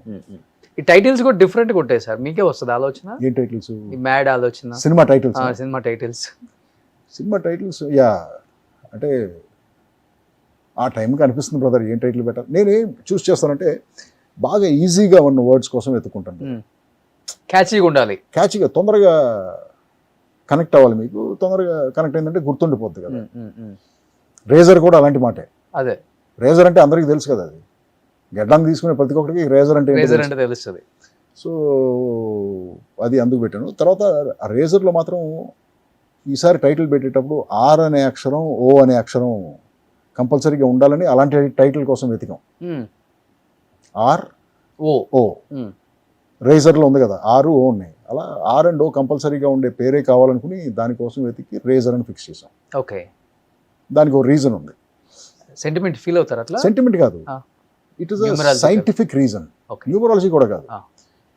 సొనోరిక్ వాల్యూ అని ఒకటి ఉంటుంది. అంటే ప్రతి అక్షరానికి ఒక పవర్, అది చెప్పినప్పుడు అవతల రీకాల్ వాల్యూ, ఆల్ఫాబెట్స్ అన్నిటికీ అది క్యాల్కులేట్ చేసి ఉంచారు. ఓకే. దాన్ని సొనోరిక్ వాల్యూ అంటారు. ఓకే. సో కొన్ని వర్డ్స్కి కొన్ని అక్షరాలు ఉంటే సొనోరిక్ వాల్యూ చాలా హై ఉంటుంది. సో ఆర్ అండ్ ఓ ఉన్న వర్డ్స్ ఏవైతే ఉంటాయో వాటికి సొనోరిక్ వాల్యూ ఎక్కువ. అంటే ఆ వర్డ్కి పవర్ కూడా ఎక్కువ ఉంటుంది, at the same time recall value కూడా ఎక్కువ ఉంటుంది. ఓకే. ఆ పేర్లు ఉన్న వాళ్ళన్నీ చాలామంది పాపులర్ నేమ్స్కి కానీ టైటిల్స్కి కానీ మనుషులకు కానీ ఆర్ అండ్ ఓ ఉంటాయి పేర్లో. I'll give you an example. Ramarao, Ramojirao, Ronald Reagan, okay. Hrithik Roshan. Yes. Ravi Babu. నా దాంట్లో ఓ లేదు కదా, ఆరు ఉంది కదా. ఆరు ఉందలే, ఓ లేదు. రాఘవేంద్ర రావు. సో చాలామంది హై అచీవర్స్, ర్యాంబో, రాకీ, వీటన్నిటిలోనూ ఆర్ ఓ ఉంటుంది. నాకు ఎవరు చెప్తే ఇది స్టడీ చేశాను నేను, నెట్లో స్టడీ చేస్తే ప్రాబబుల్గానే అనిపిస్తుంది కదా మనకి. అవును. ఇంతమంది హై అచీవర్స్, హై ప్రొఫైల్ పీపుల్కి ఆర్ ఓ ఉంటుంది పేరుల్లో. అవును, ఎగ్జాక్ట్లీ. సో అందుకని చెప్పి ఆర్ ఓ ఉన్న టైటిల్ కోసం వెతికితే మనకి రేజర్ అనేది ఒకటి అనిపించింది. ఇది బాగానే ఉంది కదా టైటిల్ అని చెప్పి అలా ఫిక్స్ చేసి. క్యాచీగా కూడా ఉంది. యా. బట్ రామోజీరావు గారితో కూడా ట్రావెల్ అనేది చాలా తక్కువ మందికి దొరుకుతుంది. అవును. ఆయన సినిమాలు తీయటమే చాలా చూజీగా తీస్తారు. కథ మీద ఆయనకు అంత పట్టు ఉంటుంది, యాక్టర్స్ మీద అంత అవగాహన ఉంటుంది. సినిమా తీయాలన్న ప్యాషన్ ఆయన అంటే నాకు 2000 ఎకరాలు రామోజీ ఫిలిం సిటీ ఉందనేది ఆయన మైండ్లో ఉండదు. సినిమా తీస్తే ది బెస్ట్ ఫిల్మ్ ఇవ్వాలి, లేకపోతే లేదు. బట్ రవిబాబు గారికి రామోజీరావు గారికి మధ్య జర్నీ ఎట్లా కుదిరింది అసలుకి? బ్రదర్ ఇది చెప్తే నేను తిడతారేమో. యాక్చువల్గా ఆ 2 సినిమాల కథలు నేను ఆయన చేసింది, ఆయన ఉన్నప్పుడు చేసిన 2 సినిమాల కథలు ఆయనకి చెప్పలేదు అసలు. ఆయన డైరెక్ట్గా వచ్చి కాపీయే చూశారు ఆయన. ఓకే. ఆయన కథ ఏం సినిమా తీస్తామని కూడా తెలియదు ఆయనకి. ఎందుకంటే ఫస్ట్ ఒక కథ చెప్పాము ఆయనకి. అనసూయ షూటింగ్ జరుగుతుంది అనుకుంటారు, జరిగేటప్పుడు ఒక కథ చెప్పాము. ఆయన గో అహెడ్ అన్నారు. ఆయన అనసూయ అయిపోయిన తర్వాత నేనే వెళ్ళి సార్ ఆ కథ వద్దు అంటే, ఆయనతో డైరెక్ట్గా కాదు అక్కడ ఉన్న ఆయనతో, నేను వేరే సినిమా చేస్తానండి మీకు, నాకు ఇప్పుడు ఆ సినిమా చేయాలని లేదు, మా నాన్నగారు ఓకే చేశాను కదా అని చెప్పాను. చెప్తే సార్ మన దగ్గర కథలు ఓకే అవటమే, ఎందుకంటే మనం చాలా కేర్ఫుల్గా సెలెక్ట్ చేస్తాం కథలు, మీరు ఓకే అయిన కథలు మీరు ఇప్పుడు చేయనంటే మళ్ళీ నెక్స్ట్ కథ ఎప్పుడు, ప్లీజ్ సార్ నాకు వదిలేయండి సార్, నేను చేసి పెడతాను సార్ మంచి సినిమా, మీకు 100% మంచి సినిమా చేస్తాను. ఆ కాన్ఫిడెన్స్ మీద ఆ ప్రొడక్షన్ స్టార్ట్ చేసాం. ఓకే. అప్పుడు రామోజీరావు గారికి ఆ కథ తెలియదు మనం ఏం చేస్తున్నాం అనేది. సెకండ్ టైం కూడా అలాగే జరిగింది. బట్ అక్కడ స్టార్ట్ అయింది ఆయనతో ట్రావెల్. ఆ ఫస్ట్ టైం కథ చెప్పడం దగ్గర నుంచి, అంటే అంత ముందు కూడా నాకు ఆయన పరిచయమే, నా పెళ్ళికి కూడా వచ్చారు ఆయన. సో అక్కడ నుంచి ట్రావెల్ స్టార్ట్ అయ్యి ఆ క్లోజ్నెస్ అది అక్కడ నుంచి స్టార్ట్ అయ్యి అలా ఎండ్ దాకా ట్రావెల్ అయింది అన్నమాట. మీ మైండ్ సెట్ అర్థం చేసుకుంటారా ఆయన? అర్థం చేసుకుంటారు. మా మధ్యన డిబేట్స్ జరుగుతాయి. ఆయన చెప్పింది నేను కాదంటాను, ఫైట్ డిబేట్స్, నేను చెప్పింది ఆయన స్టూపిడ్ అంటారు ఆయన. ఎన్ని జరిగాయి. We never used to agree with each other on a lot of things. Okay. But there is so much to learn from him. ఆయన దగ్గర ఆ వెల్త్ ఆఫ్ ఎక్స్పీరియన్స్, ఆయన మైండ్లో ఉన్న ఫిలాసఫీ, అవన్నీ చాలా విషయాలు నేను ఆయన దగ్గర నుంచి చాలా లైఫ్ లెసన్స్ నేర్చుకున్నాను. ఓకే. ఆయన డైరెక్ట్గా మనకి లెసన్ చెప్పినట్టు కాదు, బట్ ఆయన మాట్లాడే మాటల నుంచి మనం అర్థం చేసుకునే లెసన్స్ అనమాట. Such a wise man, such a great man, విపరీతమైన ముందు చూపు ఉన్న మనిషి. అలాంటి మనుషులు మన జనరేషన్లో ఎప్పుడో ఒకళ్ళని కలుస్తాం, మ్యాక్సిమం ఇద్దరిని, అంతే మన లైఫ్ టైమ్స్లో. అలాంటి మనుషులు అసలు మళ్ళీ మనకి కనపడరు, దొరకరు అది. ఓకే. సో మురారిలో ఉన్నప్పుడు సేమ్ యాజ్ ఇట్ ఈజ్ ఇలానే ఉన్నారు. సీతమ్మ వాకిట్లో సిరిమల్ల చెట్టు వచ్చినప్పుడు అలానే ఉన్నారు. ఇప్పుడు మా ఇంటర్వ్యూకి వచ్చినప్పుడు కూడా మళ్ళీ ఇలానే ఉన్నారు. అంటే ఫిజికల్ గానా? ఫిజికల్ గా కావచ్చు, ఫేస్ కావచ్చు, బాడీ కావచ్చు, ఎనీథింగ్. అసలు ఇంకా పేరు పెట్టడానికి ఏం లేదు, ఇది కొంచెం ఇట్లా, అది కొంచెం అట్లా అని. బ్రదర్ దిష్టి పెట్ట మాకు, బ్రదర్ నువ్వు దిష్టి పెట్ట మాకు. టచ్ వుడ్డే కదా ఇది. దిష్టి ఇదైతే పెడతావా? వుడ్. ఒక యాక్టర్కి చాలా కష్టం సార్. క్వశ్చన్ ఏంటి? వెయిట్ గెయిన్ అవుతారు, మళ్ళీ తగ్గుతారు, ట్యాన్ అవుతారు, మళ్ళీ ఫుల్ కలర్. అసలు మనకి ఏం లేదు, యాజ్ ఇట్ ఈస్ ఆ పిక్చర్ అలానే ఉంది. How is it possible brother అసలుకి? God's gift brother. Genetics Ah. Number 1 first. Ah. రెండు ఏంటంటే నాది కూడా ఫిజికల్ అబ్యూస్ ఎక్కువ ఉండదు. అంటే మా ఫాదర్ లాగే నాకు కూడా మందు కొట్టే అలవాటు లేదు, ఇవన్నీ లేవు. ఓకే సిగరెట్ కాలుస్తాను ఓకే. బట్ మందు కొట్టే అలవాటు లేదు. Hmm. మా ఫాదర్కి లేని అలవాటు నాకు ఏముందంటే వెయిట్ ట్రైనింగ్ అలవాటు ఉంది. Okay. I been weight train. నా ఎర్లియర్ ఫొటోస్ అవన్నీ చూస్తుంటే ఫుల్ ఫుల్ మస్కులర్ మజిల్. అలా ఉండేవాడు. సో వెయిట్ ట్రైనింగ్ అనేది నాకు స్టార్టింగ్ నుంచి అలవాటు, ఇప్పటికీ అలవాటు. సో సేమ్ టైంకి పడుకుంటాను రోజు, 9:30 అవుట్. ఓకే. సేమ్ టైంకి లేస్తాను 3:30. 3:30కి ఏం చేస్తారు? 3:30కి లేచి చెప్పాలా నీకు అది? నేను బ్రహ్మ 3:30కి మెలకు వచ్చేస్తుంది. 6 hours అయిపోతుంది కదా, 3:30కి మెలకు వచ్చేస్తుంది. మెల్లగా లేచి కాఫీ పెట్టుకుని బాల్కనీలోకి వెళ్ళి మా ఇంట్లోంచి సిటీ అంతా కనపడతా ఉంటుంది. మార్నింగ్ కాఫీ తాగొచ్చా? నేను తాగుతాను బ్రదర్. గ్యాస్ట్రిక్ ఇష్యూస్ అంటారు. దేవుడి దయవల్ల బ్లాక్ కాఫీయా? బ్లాక్ కాఫీ పెట్టుకుని బాల్కనీ నుంచి సిగరెట్ కాల్చుకుని సిటీ అంతా చూసి, that is my time. Okay.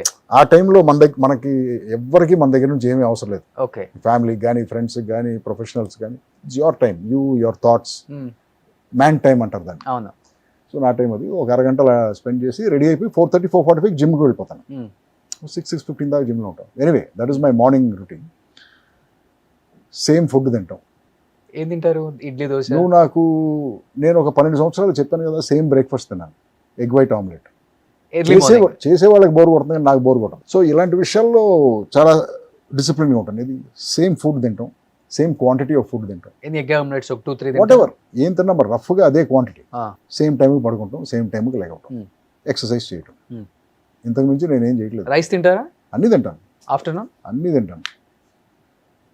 ఇప్పుడు రైస్ తిన్నా అదే క్వాంటిటీ తింటా ఉంటాం రోజు. Okay. So it's the same thing. But కాకపోతే ఏంటంటే ఎక్సర్సైజు, రెస్ట్ కన్సిస్టెంట్గా ఉండటం వల్ల ఇప్పుడు నువ్వు అన్నీ కాన్స్టెంట్గా ఉంచావనుకో, చేంజ్ ఎక్కడ వస్తుంది? నీకు రాదు కదా. ఇప్పుడు ఇదే బాడీని, నీ లైఫ్ స్టైల్ని ఎర్రాటిక్గా పెట్టావనుకో, రాత్రి 11ంటికి బిర్యానీ తింటున్నావు ఒకరోజు 6ంటికే తింటున్నావు, ఇలా నీ బాడీ కూడా ఎర్రాటిక్గా బిహేవ్ చేసి దాని ఇష్టం వచ్చినట్టు అది పని చేయడం స్టార్ట్ అవుతుంది. అది. బట్ లేట్ నైట్ షూట్స్ ఎక్కువ ఉంటాయి కదా, చాలా వరకు అవాయిడ్ చేస్తాను కదా. ఓకే. చాలా వరకు అవాయిడ్ చేస్తాను. బికాజ్ అవసరం కంపల్సరీ అనుకుంటే చేస్తాం అనుకో, అది వేరే విషయం. కానీ బట్ ఒక్క నైట్ మేలుకుంటే, ఫుల్ నైట్ మేలుకుంటే మనకి తర్వాత 4-5 నైట్స్ ఇరిటేటింగ్ రోజులు పోతాయి, డేస్ అంతా గ్రాగీగా ఉంటాయి. ఓకే. సో మీ ప్రపంచం ఏంటి? ఇంకా సినిమా, ఇల్లు, అంతే. No friends, no parties. Friends ఉంటారు, పార్టీస్ ఉంటాయి, బట్ ఎర్లీ ఎగ్జిట్ ఉంటుంది. పార్టీకి వెళ్తారా మీరు? వెళ్తాం, ఎవరిని పిలిస్తే వెళ్దాం. ఫ్రెండ్స్ ఇంట్లో ఎక్కడో పార్టీ జరిగితే వెళ్తాం కదా. అదే నాకు ఏ ఫంక్షన్ లా కనిపించలేదు. Cinema functions, cinema function, cinema వాళ్ళ పెళ్ళిళ్ళకి పిలిస్తే వెళ్తాను బ్రదర్. అంటే నాకు కొన్ని రూల్స్ ఉన్నాయి బ్రదర్. నాకు ఎవడన్నా పెళ్ళికి పిలిస్తే హార్ట్ఫుల్గా పిలవాలి. నిన్ను ఇంటికి వచ్చో లేకపోతే ఎక్కడో కలిసో, బ్రదర్ తప్పకుండా నువ్వు ఇంటికి రావాలి, పెళ్ళికి రావాలి అని ఏదో ఆ పర్సనల్ టచ్ ఉండాలి. ఓకే. ఈ మధ్యన చెత్తనాయాళ్ళందరూ తొక్కలో ఒక వాట్సాప్ మెసేజ్ ఒకటి పెడతారు. ఏది ఎంత పెద్దోడైనా సరే జస్ట్ వాట్సాప్ మెసేజ్ పెట్టి పెళ్లికి రమ్మంటే మాత్రం నేను పొరపాటును కూడా వెళ్ళను. ఓకే.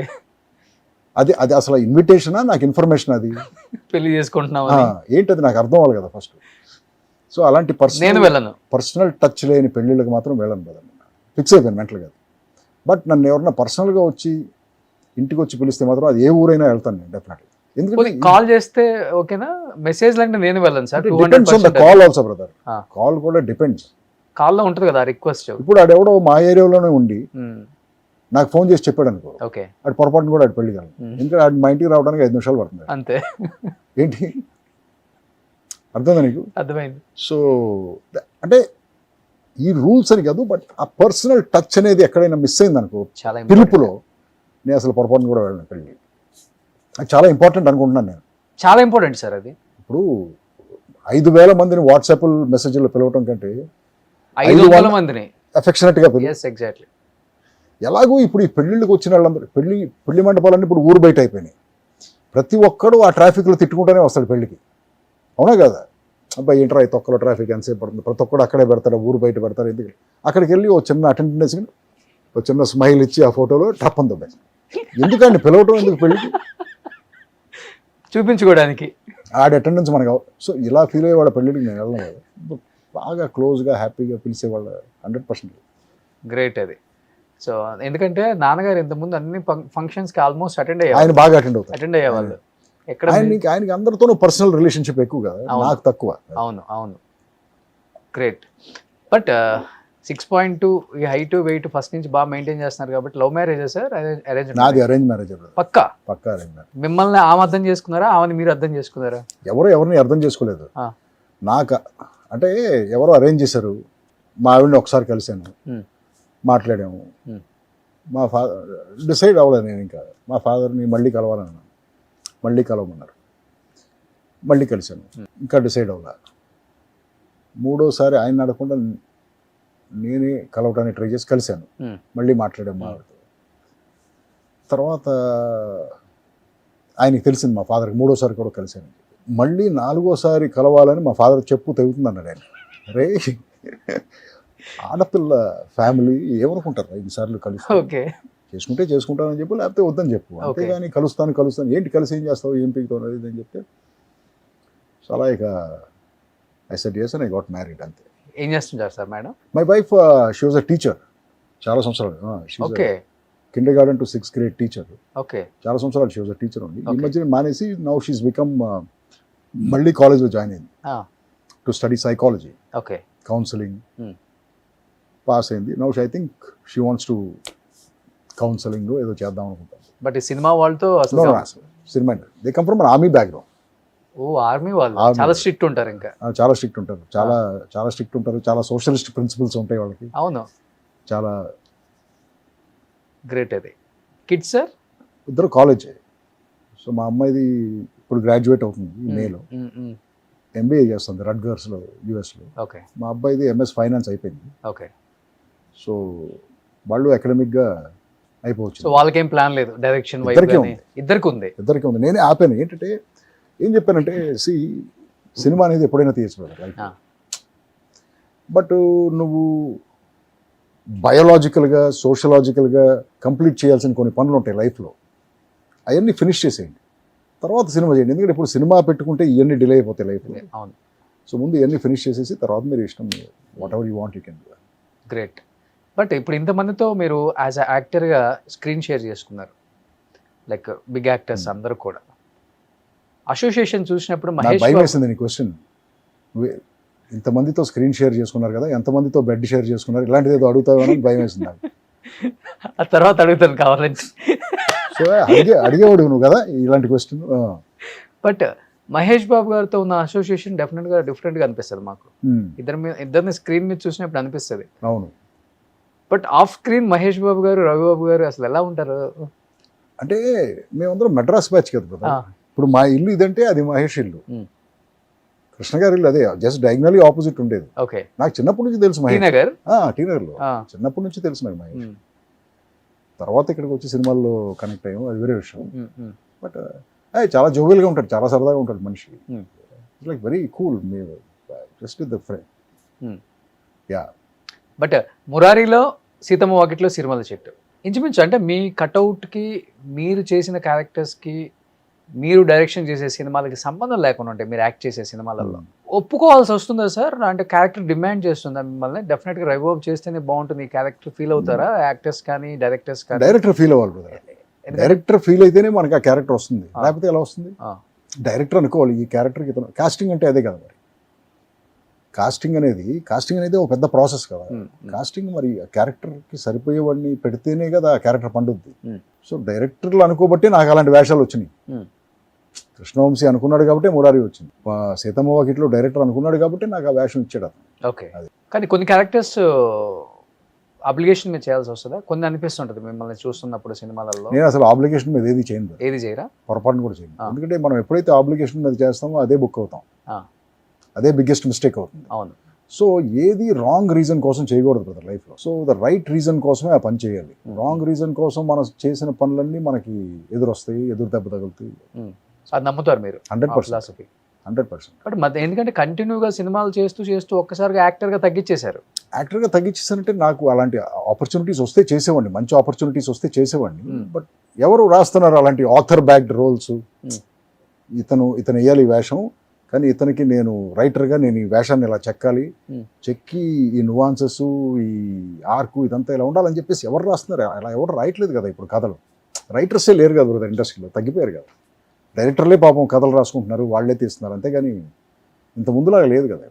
కానీ ఇప్పుడు వచ్చిన టెక్నాలజీ మీద ఫోకస్ ఎక్కువ పెట్టి యాక్టింగ్ మీద కూడా చాలా తగ్గించారని చెప్పుకోవచ్చు సార్. ఎవరు? అంటే ఒక యాక్టర్ దగ్గర నుంచి రావాల్సిన, మీరు అన్నారు నాన్నగారు చేయాల్సినంత గొప్ప క్యారెక్టర్లు చేయలేదు ఆయన దానికి అన్నారు కదా. ఇప్పుడు వచ్చిన డైరెక్టర్స్ కూడా కుర్రోళ్ళు చెప్పాలంటే ఈ టెక్నాలజీని ఎక్కువ వాడుకొని యాక్టర్స్ దగ్గర ఉన్న వెయిటేజ్ ఏదైతే ఉందో వాళ్ళ దగ్గర ఆ టాలెంట్ని కూడా పెద్దగా తీసుకోలేకపోతున్నారన్న అది కనిపిస్తుంది కొంచెం. I feel that less knowledgeable people are coming into the industry. See for example నేను అదే చెప్పాను మొన్న ఎవరికో, ఇప్పుడు నువ్వు పెద్ద ఆర్టిస్ట్, నువ్వు పెద్ద స్టార్వి, నీకు ఒకడు వచ్చి కథ చెప్పాడు, నువ్వు వాడిని డైరెక్టర్ అంటే ఎలాగూ? ఓకే. డైరెక్టింగ్ అనేది అది ఒక పెద్ద ఆర్ట్ కదా, అది పెద్ద జాబ్ కదా అది. ఇది పిక్టోరియల్గా ఒక స్టోరీ చెప్పడం అనేది. ఇప్పుడు అతనికి ఎక్స్పీరియన్స్ లేదు, జస్ట్ ఒక కథ రాసుకొచ్చాడు, అతను నువ్వే డైరెక్టర్ అన్నావు, ఎలా అది? So you are creating a monster. Okay. అతనికి డైరెక్షన్ రాదు, సో అతనికి డైరెక్షన్ రాదు కాబట్టి ఎవడో కెమెరామెన్ తీసుకొచ్చి పెడతావు, బాగా పెద్ద కెమెరామెన్. సో అతను చెప్తా ఉంటాడు షార్ట్, వీడింత కుప్ప తీసుకెళ్ళి ఎడిటర్ మొహాన్ని పడేస్తాడు, అతను ఏదో షార్ట్లు అసెంబ్లీ చేస్తాడు. అతనా డైరెక్టర్, ఇతనా డైరెక్టర్ ఏదో తెలియదు కదా మనకి. ఏదో ఇదంతా ఒక కిచడీ గందరగోళంలాగా అనిపిస్తుంది నాకు. డైరెక్టర్ అంటే వాడు ట్రైన్డ్ అయి ఉండాలి, క్వాలిఫైడ్ అయి ఉండాలి, స్టోరీ టెల్లర్ అయి ఉండాలి, నాలెడ్జ్ ఉండాలి కదా. ఫస్ట్ ఆర్ట్ మీద, సైన్స్ మీద నాలెడ్జ్ ఉండాలి కదా. నాలెడ్జ్ లేకుండా ఎవరో వచ్చేదో కథ చెప్పారని నువ్వు డైరెక్షన్ ఛాన్స్ ఇచ్చేస్తే ఇలాగే ఉంటాయి సినిమాలు. కానీ లాస్ట్ 4-5 years నుంచి ఎప్పుడు అనిపించలేదా, బా ఏం సినిమా రా ఇది, బా ఏం యాక్టర్ రా, బా ఏం డైరెక్షన్ చేశాడు రా, ఇది కదా సినిమా అంటే అనిపించిన సినిమా ఏది అనిపించలేదండి మీకు తెలుగులో? Especially I masking. తెలుగులోనా? లేదు బ్రదర్, అనిపించలేదు ఒక్కటి కూడా. నో. పాన్ వరల్డ్ అంటున్నావు, పాన్ వరల్డ్ ఏంటి బ్రదర్? పాన్ ఇండియా అంటున్నావు, ఏది అనిపించలేదు brother, nothing, not a single film. Okay. పోనీ హిందీలో? Dhurandhar first part was very impressive, బాగా తీశారనిపించింది. ఇంగ్లీష్లో చాలా సినిమాలు ఉంటాయి కదా, ఒకటని కాదు కదా, చాలా సినిమాలు ఉంటాయి. ఓకే. బట్ నాన్నగారు మంచి అసోసియేషన్ ఎన్టీఆర్ గారు అండ్ ఆ ఫ్యామిలీతో కూడా. ఎస్. పొలిటికల్గా కూడా నాన్నగారు క్యాంపెయినింగ్లో చాలా టైమ్స్ పార్టిసిపేట్ చేశారా? టీడీపీ. ఓ యా, ఎన్టీఆర్ గారి మీద ప్రేమతో ఆయన క్యాన్వాసింగ్ చేసినట్టు నాకు తెలియదు. క్యాంపెయినింగ్ వెళ్ళారు కొన్ని. ఓకే. సపోర్ట్ అంటే నేను పార్టీకి సపోర్ట్ అని చెప్పట్లా, జనరల్ గా ఆయనతో పాటు వెళ్ళి ఉండొచ్చు, ప్రేమతో, రామారావుతో పాటు వెళ్ళి ఉండొచ్చు. అంతే. అలా ప్రేమతో వెళ్ళిన నాన్న డెఫినెట్గా పార్టీల గురించి, వ్యక్తిగతంగా వాళ్ళ ఫ్యామిలీ గురించి చెప్తుంటారు. కాబట్టి ఇన్ ఫ్యూచర్ నీ అవసరం ఎప్పుడైనా ఉంటే టీడీపీకి కానీ, ఆ ఫ్యామిలీకి కానీ, బాలకృష్ణ గారికి కానీ, చంద్రబాబు నాయుడు గారికి కానీ, లోకేష్ గారికి కానీ, నీ వంతు పార్టీలు పక్కన పెట్టి వ్యక్తులకి నువ్వు సపోర్ట్ చేయాలి అలాంటి చెప్పడం కానీ, లేకపోతే మీకు ఎప్పుడైనా చేయాలనిపించడం కానీ అనిపించిన మైండ్లో? అసలు ఎప్పుడు లేదు బ్రదర్, నాకు అసలు ఆ పొలిటికల్ ఇంక్లినేషనే లేదు బ్రదర్.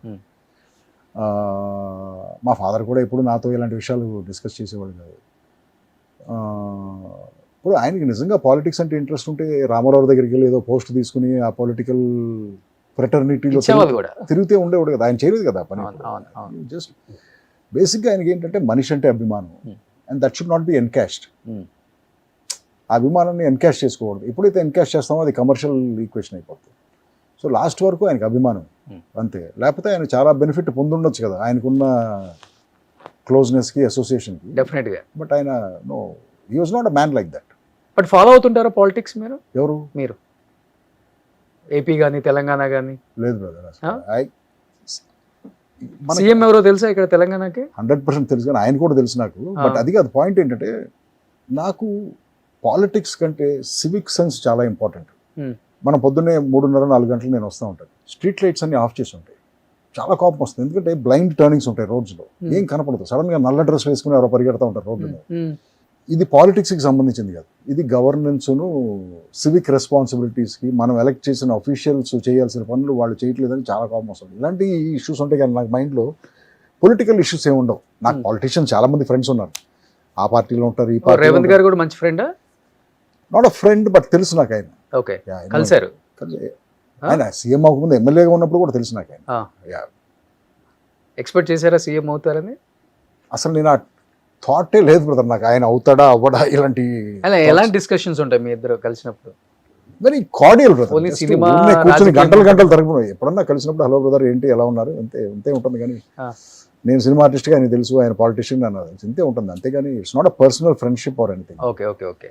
సో ఏపీ ఎక్కువ ఫాలో అవుతుంటారు? ఏపీ కూడా నేను ఫాలో అవును. అసలు ఏది ఫాలో అవును బ్రదర్, నాకు అసలు నాకు సంబంధించిన విషయం కానీ నేను ఏది ఫాలో అవును brother. Okay okay.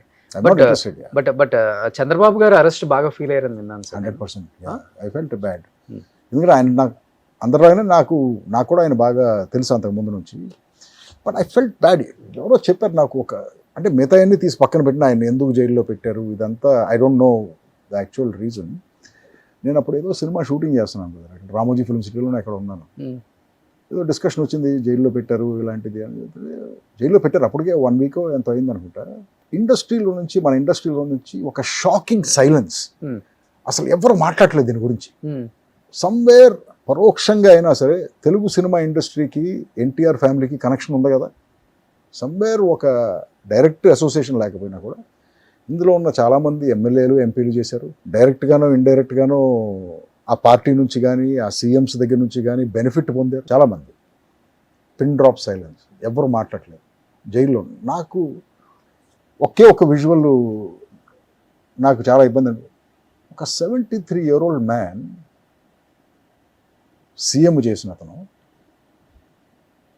Maybe whatever may be the case, subject to ఇన్వెస్టిగేషనే కదా, ప్రాపర్ టాయిలెట్ కూడా ప్రొవైడ్ చేయకుండా ఒక ఇండియన్ టాయిలెట్ ప్రొవైడ్ చేసి అతన్ని ఇబ్బంది పడుతున్నాడు ఆయన అని చెప్పేసి తెలిసింది. That I felt bad. 73 years మనిషికి మోకాళ్ళు, how do you use an Indian toilet? అప్పుడు ఐ మేడ్ దట్ స్టేట్మెంట్. ఆ స్టేట్మెంట్ కూడా ఏంటి, it is just request, please release, అంతే కదా నేను చెప్పింది. ఫస్ట్ ఆ ఇండస్ట్రీ సైలెన్స్తో చిరాకు వచ్చింది నాకు.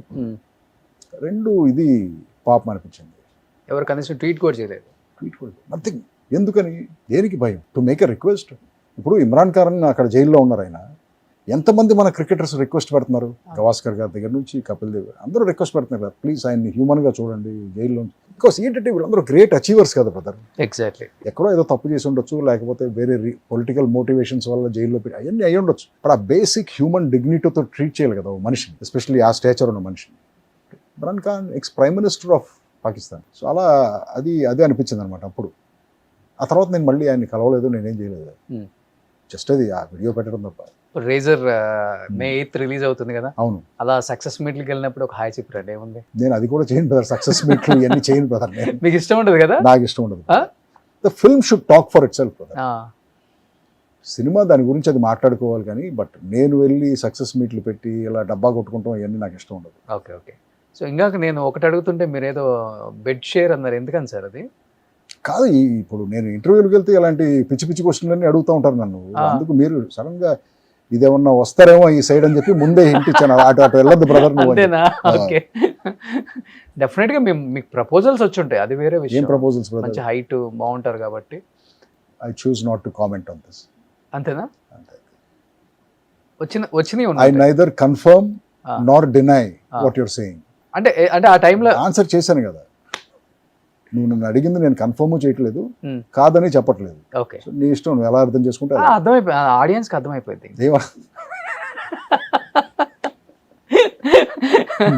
So anyhow, first of all thank you Ravibabu గారు. ఎందుకంటే చాలా ఇయర్స్ తర్వాత మాకు కావాల్సిన, అంటే ఇలాంటి సినిమాలు మేము మిస్ అవుతూనే ఉన్నాం. ఎస్పెషల్లీ రవిబాబు గారు ఫిలిమ్స్ అంటే ఒక సపరేట్ ఆడియన్స్ బేస్ ఉంటుంది ఎక్కడైనా కానీ, ఏపీఆర్ తెలంగాణ అండ్ వేరే స్టేట్స్లో ఉన్న తెలుగు వాళ్ళు కావచ్చు, ఎవరైనా కావచ్చు, ఇలాంటి సస్పెన్స్ హారర్ వాళ్ళందరూ కొంచెం ఓపిక చేసుకుని May 8th వచ్చి నా సినిమా చూస్తారని చెప్పి ఐఎమ్ హోపింగ్. ఎందుకంటే మీకోసం తీసిన సినిమా అనేది చాలా కష్టపడి తీసాం. కానీ నాకు తెలుసు మీరు కూడా థియేటర్కి రావాలంటే చాలా ఇబ్బంది పడాలి. ట్రాఫిక్, ఆ సినిమా టికెట్ రేట్లు, ఆ పాప్కార్న్ రేట్లు ఇవన్నీ చూస్తే మీకు కొంచెం చిరాగ్గానే ఉంటుంది. వెళ్ళాలా వద్దా అనుకుంటా ఉంటారు. కొంచెం నా కోసం ఓపిక చేసుకుని మీరు థియేటర్ దాకా వచ్చి ఆ సినిమా చూస్తే డెఫినెట్గా సాటిస్ఫై అవుతారు.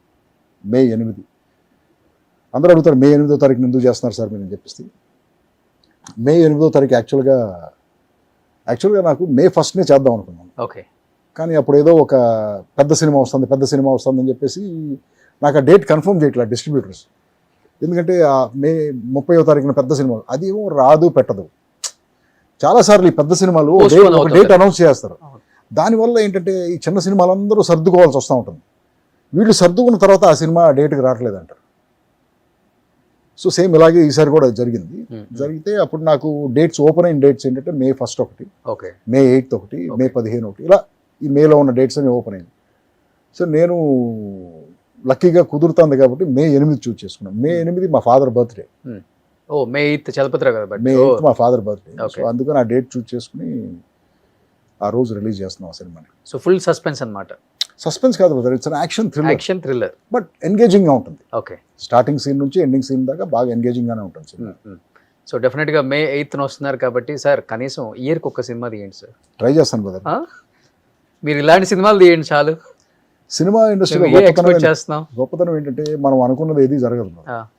మనం ఏదో ఒకటి అనుకుంటాం, ఇంకోటి జరుగుతుంది. ఓకే. సో మనం చేయగలిగింది ఏంటంటే ప్రయత్నమే, పుష్ చేసుకుంటూ వెళ్తూ ఉంటాం. బట్ అది జరగాల్సిన టైంకే జరుగుతూ ఉంటుంది ఏదైనా సరే. లైఫ్లో చాలా విషయాలు అంతే కదా. Exactly. So anyhow thank you and advance congratulations to entire team of riser also. Already trailer అయితే నెక్స్ట్ లెవెల్ ఉంది.